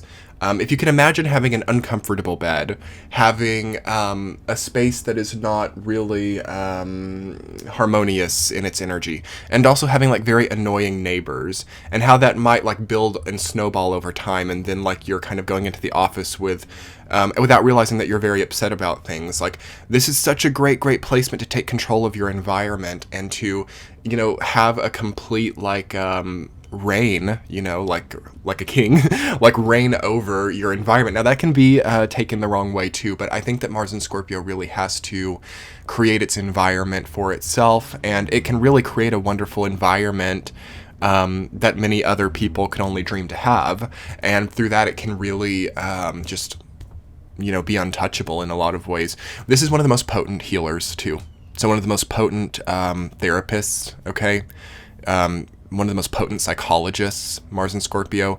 One of the best brain surgeons, neurosurgeons. People with Mars and Scorpio, depending on where it's placed in the chart, can make great investigators, surgeons, doctors, astrologers, healers, once they do it to themselves. What do I mean by that? I don't mean once they do surgery on themselves. I mean like once they heal and transform something that was very broken inside, okay? And they master that ability to do that. So yeah, Mars and Scorpio, we see the mastery of individual healing capacity, okay? Throughout the lifetime and throughout the karmic choices that are made. Just really watch out, Mars and Scorpio. The most important thing to take from this description of your sign is watch out for imposing your karma on other people. That builds and snowballs over time, okay? And we all do it. Every single human does it. Yours is just a little bit more potent than others, okay? And it's the biggest blessing or the biggest difficulty, depending on how you face the world. So try to keep kind, keep graceful, and communicate with authority, but with positive capacity and capability within that. So thank you, Mars and Scorpio. Hello, Mars and Sagittarius. I love this placement. Welcome, Mars and Sagittarius. You have a lot of welcoming to do. This is kind of like the sign of the person who has like constant house guests, constantly, being like humanitarian or philanthropic or helping others. There's a lot of involvement with other people and with higher goals, higher learning, universities, politics, law, things like that. There's a lot of like active involvement, perhaps in like the community or in adventure or traveling. There's like, this is definitely like the heart of a traveler with Mars and Sagittarius. It's typically going to either be a physical channeling or a mental channeling of Mars and Sag, depending on where it's placed in the chart. So you'll either see like, the majorly adventurous, like Lara Croft type of person who's always like traveling different countries, different remote locations, different cities all the time. The primordial flight attendant or pilot energy, people who are in the military, people who are all over the place, ambassadors, politicians who are traveling. Or, it'll channel mentally, and you might be like the professor at the university, or you might be, the interpreter or the foreign language teacher or something. It's a very culturally connected energy for sure, and it just loves to learn. I think that Mars and Sag, it absolutely loves to learn new things. It is always the energy of the student. It actively tends to pursue new knowledge, and it's kind of like building up an arsenal of knowledge to be used in the future. So yeah, Mars in Sag, what do we want to talk about? So let's get deep really quick. So in Mars and Scorpio, I talked about how, if you want to listen back to Mars and Scorpio, about how Mars and Scorpio was about imposing yourself into the karma of other people, and how we're going to do that, whether that's going to be positive or negative. And for Mars and Sag, as we've evolved from Scorpio into Mars and Sagittarius, it's still kind of dealing with how you're imposing yourself on other people, except now that it's in Sag, it has to be wholly optimistic. So I think that these people have a lot of blessings in their lives. I think that they have a lot of good luck, and I think they have a lot of abundant energy, perhaps abundant finances and possessions as well. So what this Mars sign doesn't do well with is not imposing yourself positively or kindly onto other people. This Mars sign has almost like, what would I call it? It's almost like a universal type of duty to do well for others. There's so much power with this Mars sign, so much energy, so much abundance, that it has to almost give back, or it has to really make a positive change in the lives of other people.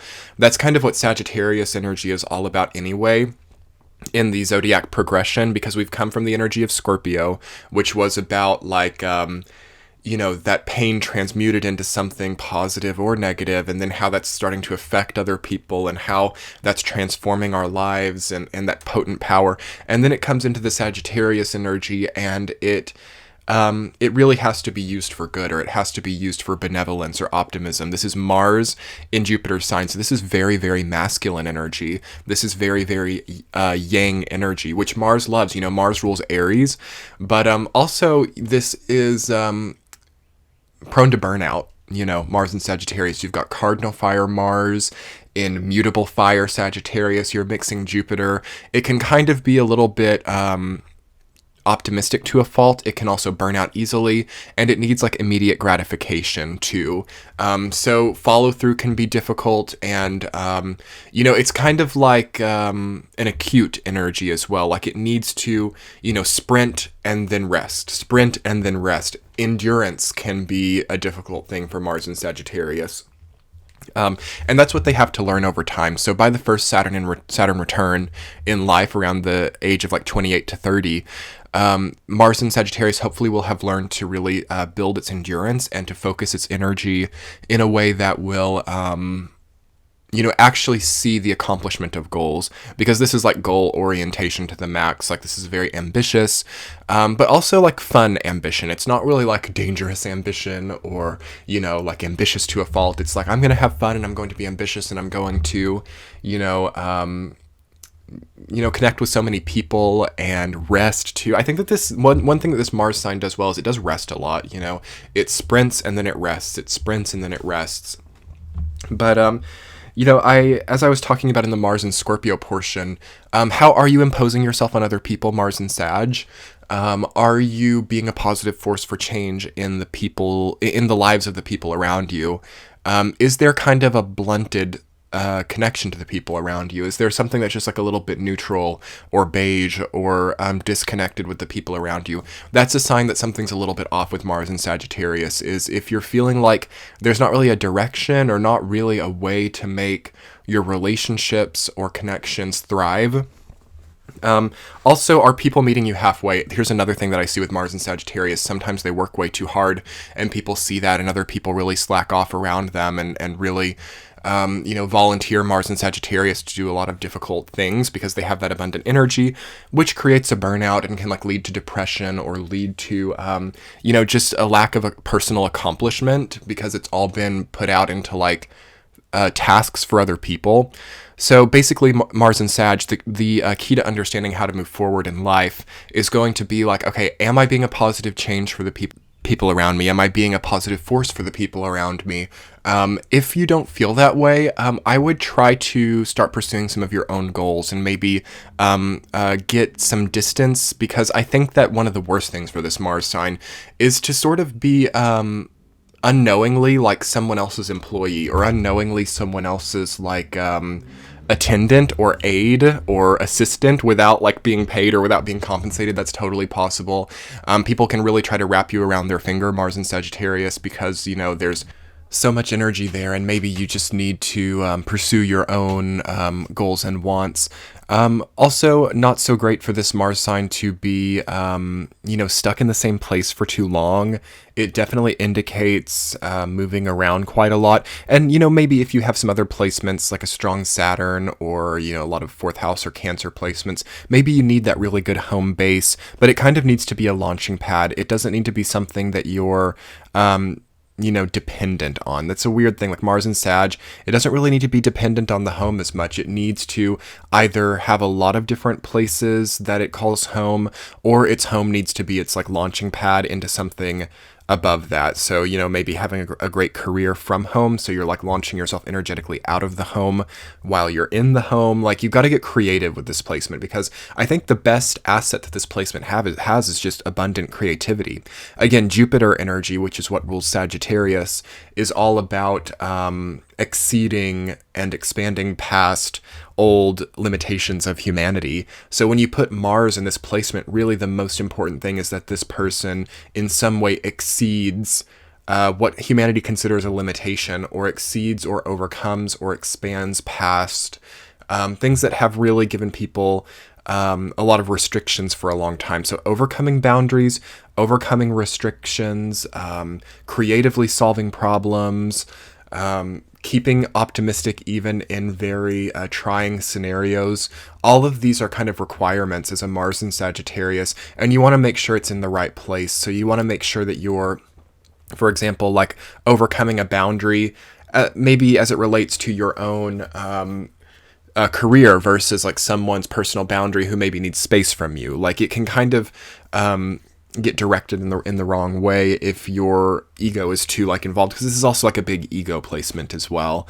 The ego is very strong, so fiery, so warm, so attractive as well. It's a very attractive energy. So these people are, usually like because they're very athletic, they're very active, they usually accomplish what they set out for, they usually have a decent amount of prosperity as well. So yeah, people can kind of be gold diggers to you, or you can attract leeches, or you can attract people who just like want all of that. It's kind of like Venus and Leo in the Venus series. It's a similar energy, except it's like Mars and Sagittarius.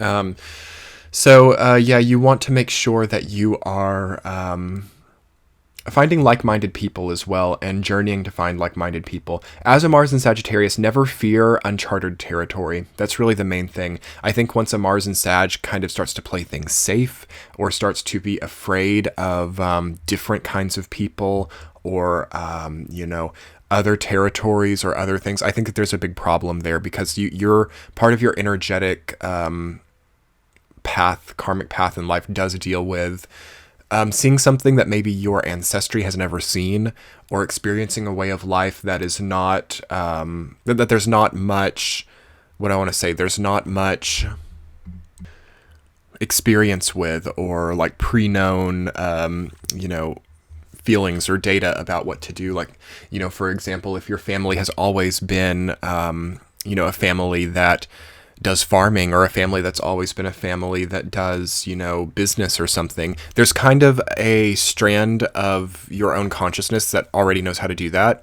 So if you had like the 3 past generations always, you know, cooking and selling what they cooked, you will kind of inherently know how to cook and sell what you cook. So a Mars in Sagittarius is going to come in to really actually do something different, and probably, you know, I don't know, like become a member of the military or something, despite that never having been done really in the genetic ancestry. So it does break with genetics, and that is painful and that's difficult. So there is like pain and difficulty in that way with this Mars sign, because it's not really meant to feel comfortable. It's not really meant to feel safe either. It's meant to push boundaries. It's meant to chart new territories, and it's meant to break a type of pattern as well. So the only thing you can do, Mars and Sag, is start to enjoy that process. That's really the only thing. So that's why I really stress the importance of not fearing the unknown, not fearing uncharted territory with this placement, because that will only lead you down and down and down over and over again, because it's not really going to be traditional, okay? This is also similar with Mars and Aquarius. So Mars and Aquarius and Mars and Sag are kind of similar. There's going to be something that's just like not predictable, not completely planned out, not completely, you know, normal with this placement. So try to enjoy that, try to have fun with that. It's such a fun, placement. Also running. So just running, jogging, cardio, endurance training. It's never wrong for this placement, really. You have to get endurance with Mars and Sagittarius. I recommend that every Mars and Sag runs, you know, just do it over and over again. It's hard at first, but then it becomes a really great way to channel energy. You know, horses run a lot. So Sagittarius energy, it needs to run. Mars, it needs to get energy out. That's a great way to start building the endurance and to start to understand how to follow through and continue on all of these exciting, eccentric paths that you have in front of you. Okay, let's move on. I'm going to talk now about Mars in Capricorn. Wow, Mars in Capricorn. Mars is exalted in Capricorn, so this is actually the best placement for Mars in Capricorn. This is definitely so much potential with this placement. So you might notice, if you've done celebrity astrology, or if you've looked at a lot of charts of people with renown, that Mars in Capricorn is quite typical, okay? So yeah, there's definitely an opportunity to be renowned, to be famous, or to do something that has never been done in the same way before. Because what Mars in Capricorn does is it generates a work ethic like no other. So this isn't really like an easy trip to fame. This isn't like, you know, just getting it overnight, or, you know, just waking up famous. This is like working like no other person, you know, missing sleep, working really hard to eventually build some amount of renown. And there is going to be something, you know, even if you know that fame isn't right for you, or if you don't feel that attracted to that in any way, with Mars in Capricorn, what it does is it puts that Mars intricate, fine-tuned, pointed energy into the area of 10th house energy, which rules Capricorn, which deals with reputation, it deals with prestige, it deals with how you're seen by other people, and also how you make money and how you orient yourself in status. So Mars in the sign of status, reputation, orientation, and public projection is going to create a lot of focus there. So you might see, you know, unless you've got like a really active 4th house in your chart, you might see that there's not a lot of substance beneath the public aspect of your life. So from your career to your publicity, to your social networks, to your connecting points with other people, even to your family. As Mars in Capricorn, there's something very sad, because in every exaltation, there's something like very sad. And that's that there's not much time to be alone, or not that much time to forge something outside of public appeal. And that's because you feel something bigger than you, maybe pushing you into something public, or pushing you into something outward. So this is especially going to be true, like, for example, if you have like the Sun conjunct Mars on the 10th house, or if you've got like Jupiter there or Pluto there, or in some kind of angle, you know, probably coming from above the horizon. It's really going to not allow you to avoid the public in some way. And It's kind of also interesting that you do see a lot of social anxiety with this placement. So there's like a bit of conflict there. But actually what I usually see with Mars and Capricorn is they do grow to love it. And they really grow through the perception of others. And they really grow through the criticisms of others. This is a very stubborn and capricious Mars sign. So once they form an opinion, once they know what they want, once they have an ambition, you better watch out, because nothing's going to really get in their way. And if things do get in their way, it becomes in their favor. So this is definitely like the energy of like all publicity is good publicity. Even things like honestly what I think of is like Kim Kardashian and her sex tape, because I'm not sure she has this placement. I've not looked at her chart, but that's like the energy. Like even though that's something that's like really difficult, it ends up being like your claim to fame in some way. So you could definitely see that with Mars and Capricorn. Also musical ability as well. So many famous musicians have Mars and Capricorn. So you might have a lot more artistic ability than you have. Capricorn energy is very artistic. Sometimes if it's not like placed in the in Mars, or if it's not somewhere else in the chart, like artistic, like Venus, sometimes it doesn't come through artistically, but it's very artistic because this is like the repetition. This is the Saturn energy. This is the practice, and the through adversity we find our best gifts. So through the adversity that a Mars and Capricorn might experience, they do generate some amount of artistic capability. And that tends to then connect to their point of publicity, and that like creates a path of like public appeal and renown. Also, you can see, just a really good like landowner as well, or a really good homeowner. If again, other things in the chart are indicating that publicity or public life is not indicated, this person really needs to have some tangible representation of their work. So building a house could be really good. This is the Cancer Capricorn axis. Creating a dream house, building a dream house, also crafting a business or crafting some kind of something from the ground up, basically, is the key with this placement, is really starting from nothing and achieving like growth, like over a long term. So Mars in Capricorn, what it does do, and why Mars is exalted in Capricorn in the first place, is it orients Mars's like sprint oriented natural energy to get things done like really quick and finish them suddenly, and it stretches it out over a long time, and it makes the more realistic energy of Mars like more attainable, more practical, more concentrated over time, versus all of these like bursts of energy that are going every which direction that don't really come together. So Mars in Capricorn, your key is always going to be the long term. If you're thinking you want like a career in music or something, it's probably going to be 10 years from now before it really hits the point that you want it to, but you should be working at it every day. And through that, you're building and you're planting and you're allowing seasons to pass, and you're allowing this sort of like gestalt phase to build you up and to make you unbreakable in some way. So these people are very unbreakable. They're very tough, typically really good health. Mars in Capricorn really exalts the health of the body.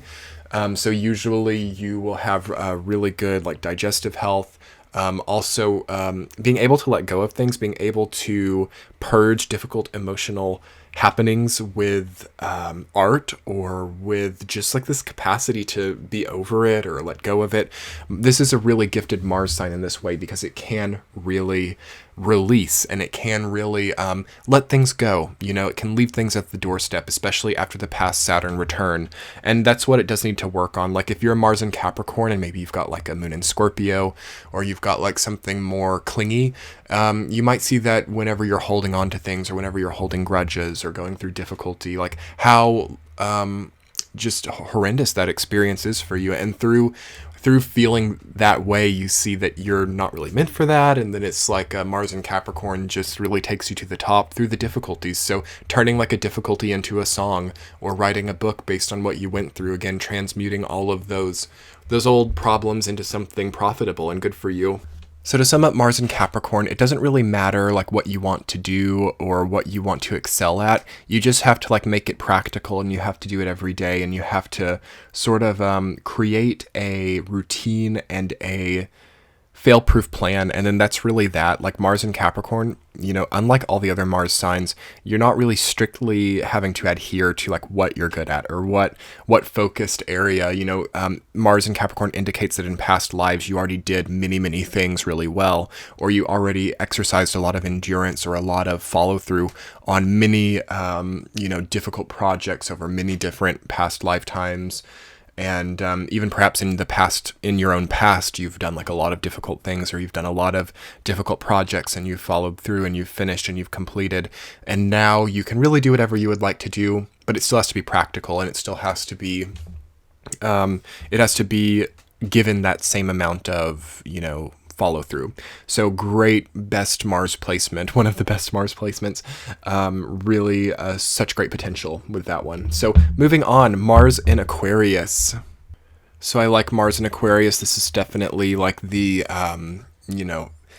archetype of the rebel and the archetype of the person who is not going to be pushed down or not going to be trampled over or not going to be controlled. What I like about Mars in Aquarius is that it really breaks up control dynamics, and it really so for example, if you have like an antagonistic person in your life, or if you have like a power monger in your life, or somebody who's trying to control everything, or if you are that type of person, or if you know that type of person, most likely a Mars in Aquarius is going to be attracted into their lives to really break all of their control and break up all of their power. Mars in Aquarius is like the baking soda for the burn, the baking, somebody has like a really burning, angry personality, and the Mars in Aquarius comes in and it just like really turns all that off. Or that's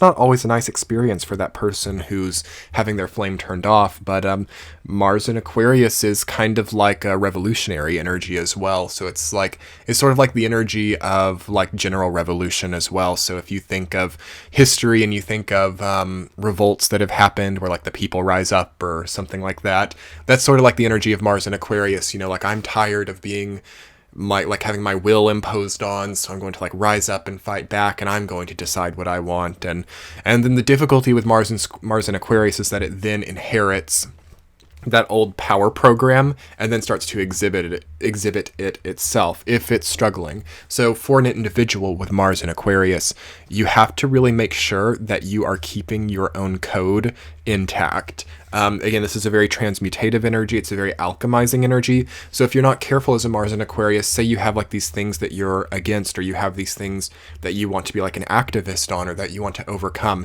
are you sure that you're not honing in on the exact same kind of energy to overcome what you think is something that's not good?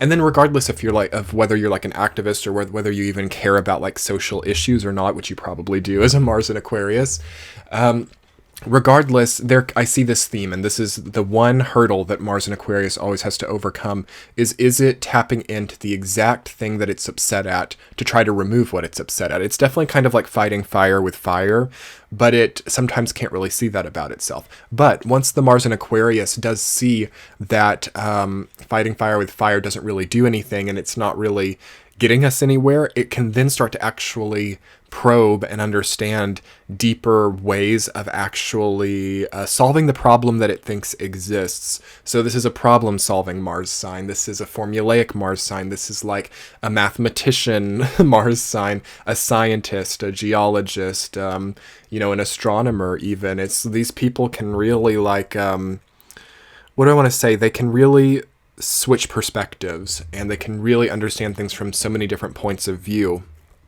if they're operating well.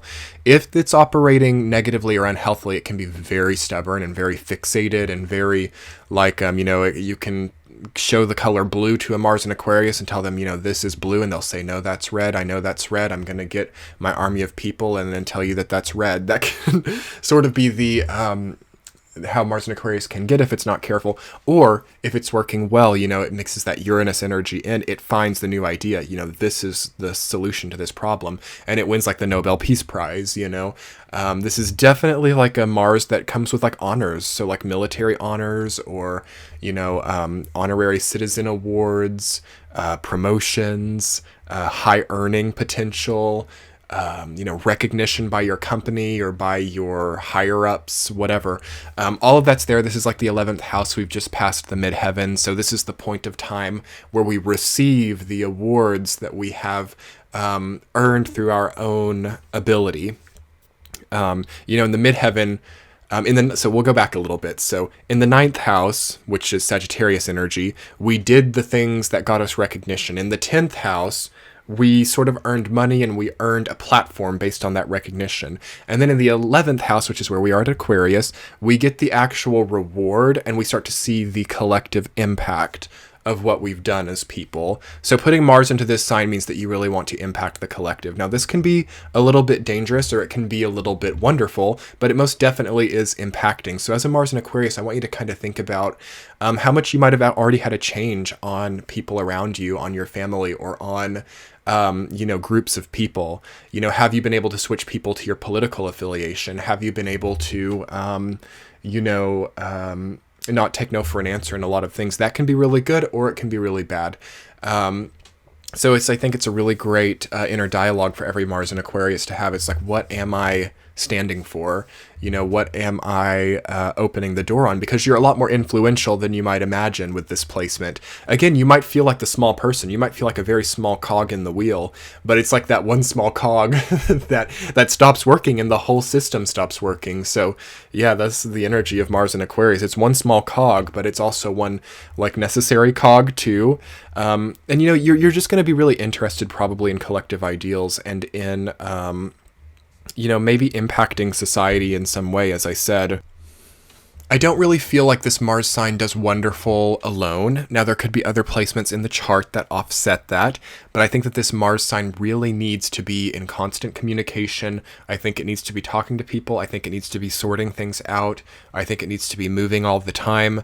And I think that it needs to really enjoy public life too, kind of like what we talked about with Mars in Capricorn. Again, that's not going to apply for everybody. Again, if you're a Cancer, you've got a lot of 4th house stuff, you're going to want your alone time and all of that. But Mars in Aquarius, it's going to give you a need, regardless of what the rest of your chart is like, to really have a lot of contacts, maybe a phone like full of like different people that you've met and that you can call on anytime. Probably a very full bank account or a full like many possessions. It could be too with Mars in Aquarius. And basically just like a lot of rewards. Like I do think that this is an indication of like good karma to some degree, at least Mars in Aquarius, because what I see constantly with this placement is that people are either rewarded or promoted or given a new power position. Again, if you think of like revolutions throughout humanity's history, the leaders of those revolutions then assume the previous like posts of government or power.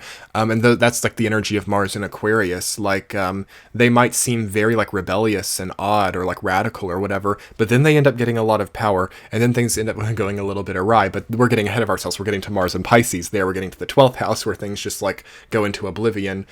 But with Mars and Aquarius, again, taking that more down to the individual. It's really hard to channel this one for an individual. Like this is such a collective placement and really orients the individual to look outward and not inward, which is neither good nor bad. Again, it's neutral, like the energy of Aquarius. It's detached. It's not really a good or bad placement.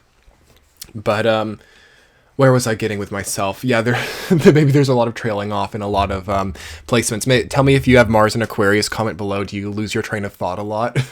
Maybe you don't, because I think that this is like a super genius like person too. Like, you're putting Uranus and Mars together, which is, like maybe the creation of some incredible invention or patent or trademark or something.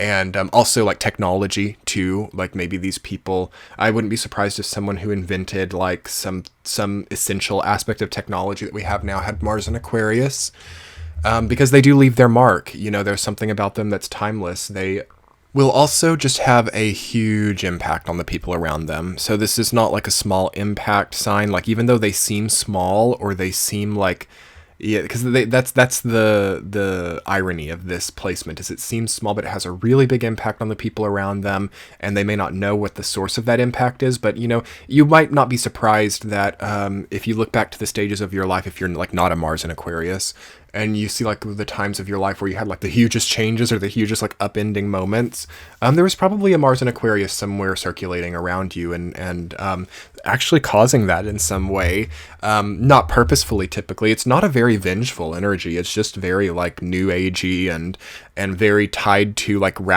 radical new beliefs, or like the maintenance of old beliefs that have once again become radical. So yeah, Mars in Aquarius, really interesting energy. Very strong, very capable, very, hunter-gatherer. It's like definitely the hunting-gathering spirit of like humans for sure, and the capability and the industrial revolution and humanity's like a need to like always make things better and always like in an ingenious way create something new. That would be the energy of Mars in Aquarius. So let's move on. Mars in Pisces. Mars in Pisces. So this is one of my favorite placements for Mars. I think that it comes with its fair share of frustrations, but it's definitely ending a cycle, and it definitely represents a huge shift and a huge transformative capacity. So what do we know about Pisces? It's the ruler of the 12th house, and it deals with complete endings. It deals with void. It deals with open space and the things that are just unknown, the unknown factors of life. So putting Mars into this placement is going to give like an interest in the individual who has the placement about the unknown. So an interest of the unknown, and also like some degree of like void and silence as well. What I see oftentimes with Mars and Pisces people is that they really mark a shift in the lives of others. They really go through so many different transformative stages of life. So like the person that goes from like, abject poverty to, major riches, or the person who, changes religions a few times in their life, or just once in their life. And it's like a really enormous type of transition. This is definitely a Mars sign that indicates a lot of transition in life and a lot of transformation and a lot of, far-reaching changes. I think that there is so much spiritual potential for this placement, so really pursuing and actively engaging in spirituality or actively engaging in religion as well. I see a lot of ministers with this placement, a lot of spiritual leaders, or a lot of actually even like political leaders as well can have this placement, because it does give kind of a capacity to really relate to anybody. Like you can actively really empathize or actively really relate to others. And this can be something that can get you ahead in life, but then it can also, as Mars tends to be, it can make you, seem manipulative to other people too, because there can be a bit of a manipulative streak with this placement. And through using that in a way that's healthy and not mean-spirited or not with bad intentions, you can really create a lot of positive change. But also sometimes things are really for nothing with this placement. Mars in Pisces, sometimes things don't really serve a purpose, or it can sometimes be really difficult to find the purpose in things.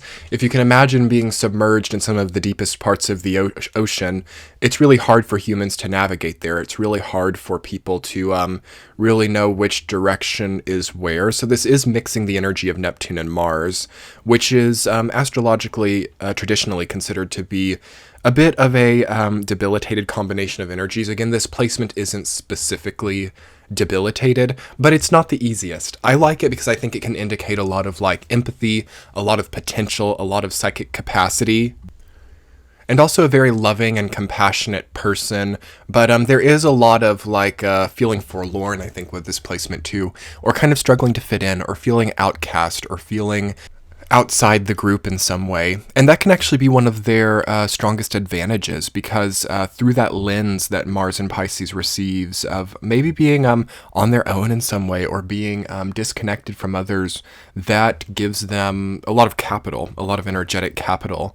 So Mars in Pisces has some of the most like emotional energy of any placement in the zodiac. This indicates like a wealth of like spiritual knowledge, and also just having a lot of emotional capacity. So yeah, again, a great placement for a therapist, or a great placement for somebody who does like addiction counseling, or somebody who runs like AA meetings, because I do sometimes see the addict with this placement too. Somebody who's actively really trying to escape, and that doesn't even necessarily just mean through substance, but this person can be a bit of an escapist. They can be a bit of a Houdini as well. They can kind of really get out of anything. Mars in Pisces gives this like ability to like never really be totally connected, so it can be a positive or a negative depending. But I think that once Mars in Pisces can not necessarily feel the need to escape everything that it is in, at that point, it really starts to gain some amount of prestige and some amount of well-doing. Because another thing, as we were talking about with our progression through all of these signs, by about the time we got to Mars in Sag at the 9th house, we started to see that there was starting to see like rewards and promotions and, accolades and good karma. And that built up and sort of really came out in the 11th house. And that's still kind of like tied to the back of the 12th house as well. It's sort of like the momentum that we see after a time of prosperity or after a time of, having done really well. So Mars in Pisces should have a great ability to accomplish things in life, to have upward mobility, to receive rewards, to receive enough like money, time, energy. All of that should be a given in a way, but it may not seem that valuable. I do see that with Mars and Pisces. They may not value money or things or accolades or rewards that much. They might really consider them worldly, and they might kind of rebuke that in a way that, maybe worldly things are really just tying us up or really just, wasting our life force energy to some degree. But on the other hand of that, I do also see a lot of philanthropy with this placement too, and a lot of need to help people who are in need. It can be a bit of a martyr as well. And I think that it should really work on itself more. I think that it should give itself more credit and allow itself more time to bask in what it's given. Because I think that Mars in Pisces has really been given a lot. And I think that Mars in Pisces has more than it realizes too, because again, this is the 12th house. This is the maximum, okay? This is the biggest number. This is the last part of the journey in some way. Everything is here with Mars in Pisces. All these options, all these eccentric maps, all of these different paths are open, or at least you have the key to them. But what will you choose? I think that you need to give yourself something, and I think that you need to realize that there's a blessing in this flexibility, because Mars in Pisces, depending on the Saturn placement, if you've got good synergy between your natal Mars in Pisces and then your Saturn placement, you're going to have like a pretty much open-ended options in your life. And it may not feel that way, but from the broader perspective, you might look back in hindsight and see like, wow, I was really a lot less constrained than I realized. And Mars in Pisces is always going to focus you or maybe motivate you to keep things uncontracted or unconstrained in some way. Pisces is also the artist. It's the, it's like the muse or the artist as well. So putting Mars here is going to give a lot of desire and focus into artistry, and a lot of desire and focus into the creative process, and how our feeling of loss or suffering or difficulty channels into that as well. I think that there is pain for this Mars sign. I think that their pasts can be an incredible manual to understand for them how to get better, because I know that most Mars and Pisces people have a past that is still lacking in interpretation to some degree to them, perhaps an uninterpretable past to some degree. And through that, they have all of the wealth of I don't know, I want to say like energetic currency to be sort of an unlimited creator in a way. That's really the archetype for Mars and Pisces. It's like the unlimited creator, the uncontracted creator. So definitely Mars and Pisces people are working with some amount of like God energy, and we all are. Like that term could be misconstrued in a lot of ways. What I mean by that is I think that Mars and Pisces people have a really strong line to source energy. Every human does, but this placement in particular is going to give, I don't know, like maybe you have a really good relationship with God, maybe you have a really good relationship with the planet or something, or you have some sort of even unconscious understanding of like something that's much greater than humanity itself. So enjoy having that Mars in Pisces. That gives you a lot of advantages in life. And yes, we kind of have to see the whole scope. The human condition is going to be very prevalent for Mars in Pisces. Existential crisis that you are forced to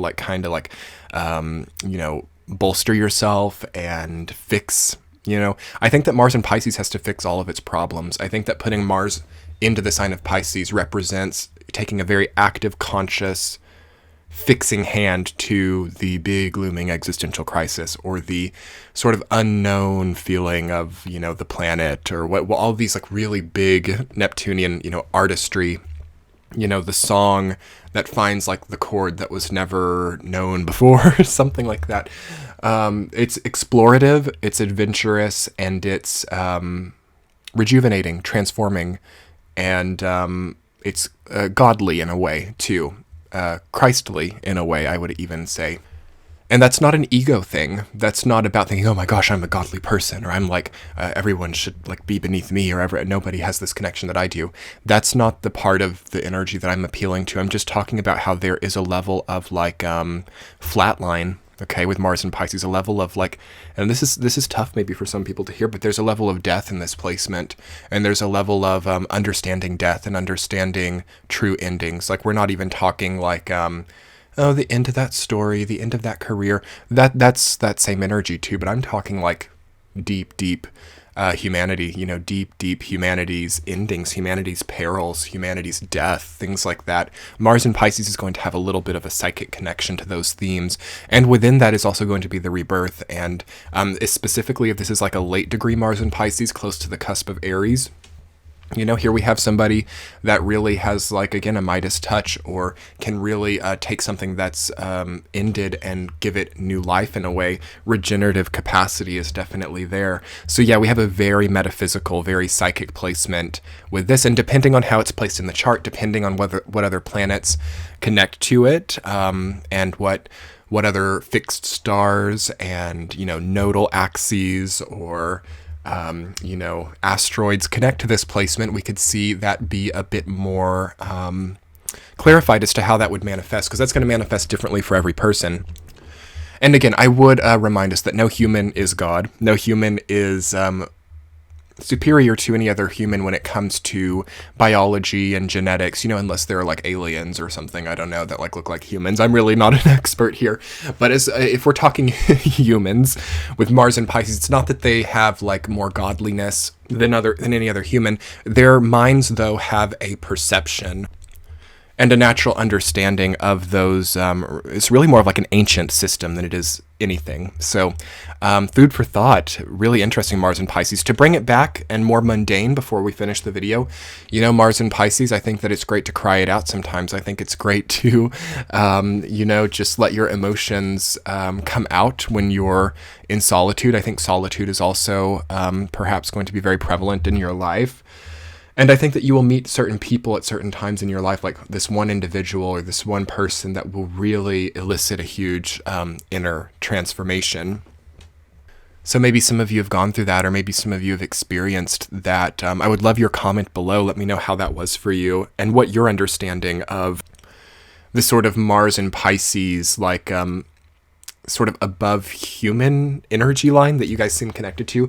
And that's what I always say about both the signs Aquarius and Pisces. You see, we kind of leave the human condition just a touch once we leave Capricorn. It's actually kind of an ending energy in and of itself. We really, you know, we get the status, we get the award, we get like the plaque, and we move into two signs, Aquarius and Pisces, that are kind of like robots and aliens, kind of like out of the human condition. And I talked about the human condition with this placement because it's there. So maybe it's not that they're out of the human condition. They're sort of out of maybe the human ego frameworks or something. It's kind of hard to explain. But you guys will kind of understand what I mean. And it's definitely just an incredible, I don't know, just really, really different placement to have. Let me know how you feel about Mars and Pisces in the comments below. And I'm going to go ahead and conclude the part on Mars and Pisces on that note. I hope that you guys really enjoyed this video. I've enjoyed coming to you with this Mars video. It looks like we're just about at 2.5 hours. If you guys were able to get through the entire video, let me know in the comment below. Hit the thumbs up button so YouTube will get this video out there. It would just be wonderful if this video could get some traction, because creating a 2.5 hour video, editing it, you know, making sure all the audio is sound, it's, you know, it's a long process. So I so appreciate all of your likes and comments and subscribes. Be sure to check the description box below, you can join my channel and get like this awesome crown by your name if you would like to support the content. I'm also on Patreon, where I'm doing like weekly tea chats, and I'm holding extra space during the time of social distancing that we're going through when this video went up. Again, you could be watching this video at any time, so I don't know, when you're watching it, but let me know. Let me know how you are. Let me know what you thought of your Mars sign. Let me know what you think of Mars in general. Do you have anything to offer? I love astrology because it's an open dialogue, and we're all helping each other to understand more, and all insights and opinions are certainly welcome here on my channel in the form of a comment below. So thank you so much, everyone, for being here. I also have an ebook called Moon Symbols. I might as well just advertise for it all, right? I mean, here we are at 2.5 hours, anything goes. Ebook Moon Symbols, $9.99 on Amazon. Super cheap, super great if you wanted to work on some emotional healing, learn your moon sign better, learn about the phase of the moon when you were born and how that impacts you or the people around you. Be sure to check out my ebook below. I also have a link for Kindle Unlimited, which I think gives you a totally free month on Amazon Kindle Unlimited, so you can read all the books that you want, and mine included, for no charge. And then it's eventually a recurring subscription, but I have a link for that. And I also have a playlist below too that details the ascendant, the moon, Venus, just like I did in this video. So if you wanted to learn, so much more about your chart, definitely go and check it out. So I've so enjoyed our time together, everyone. I hope that you're enjoying your time right now, and I'm wishing you a lot of love and luck and knowledge as well on your astrological systems. I will talk to you soon. Much love. Bye.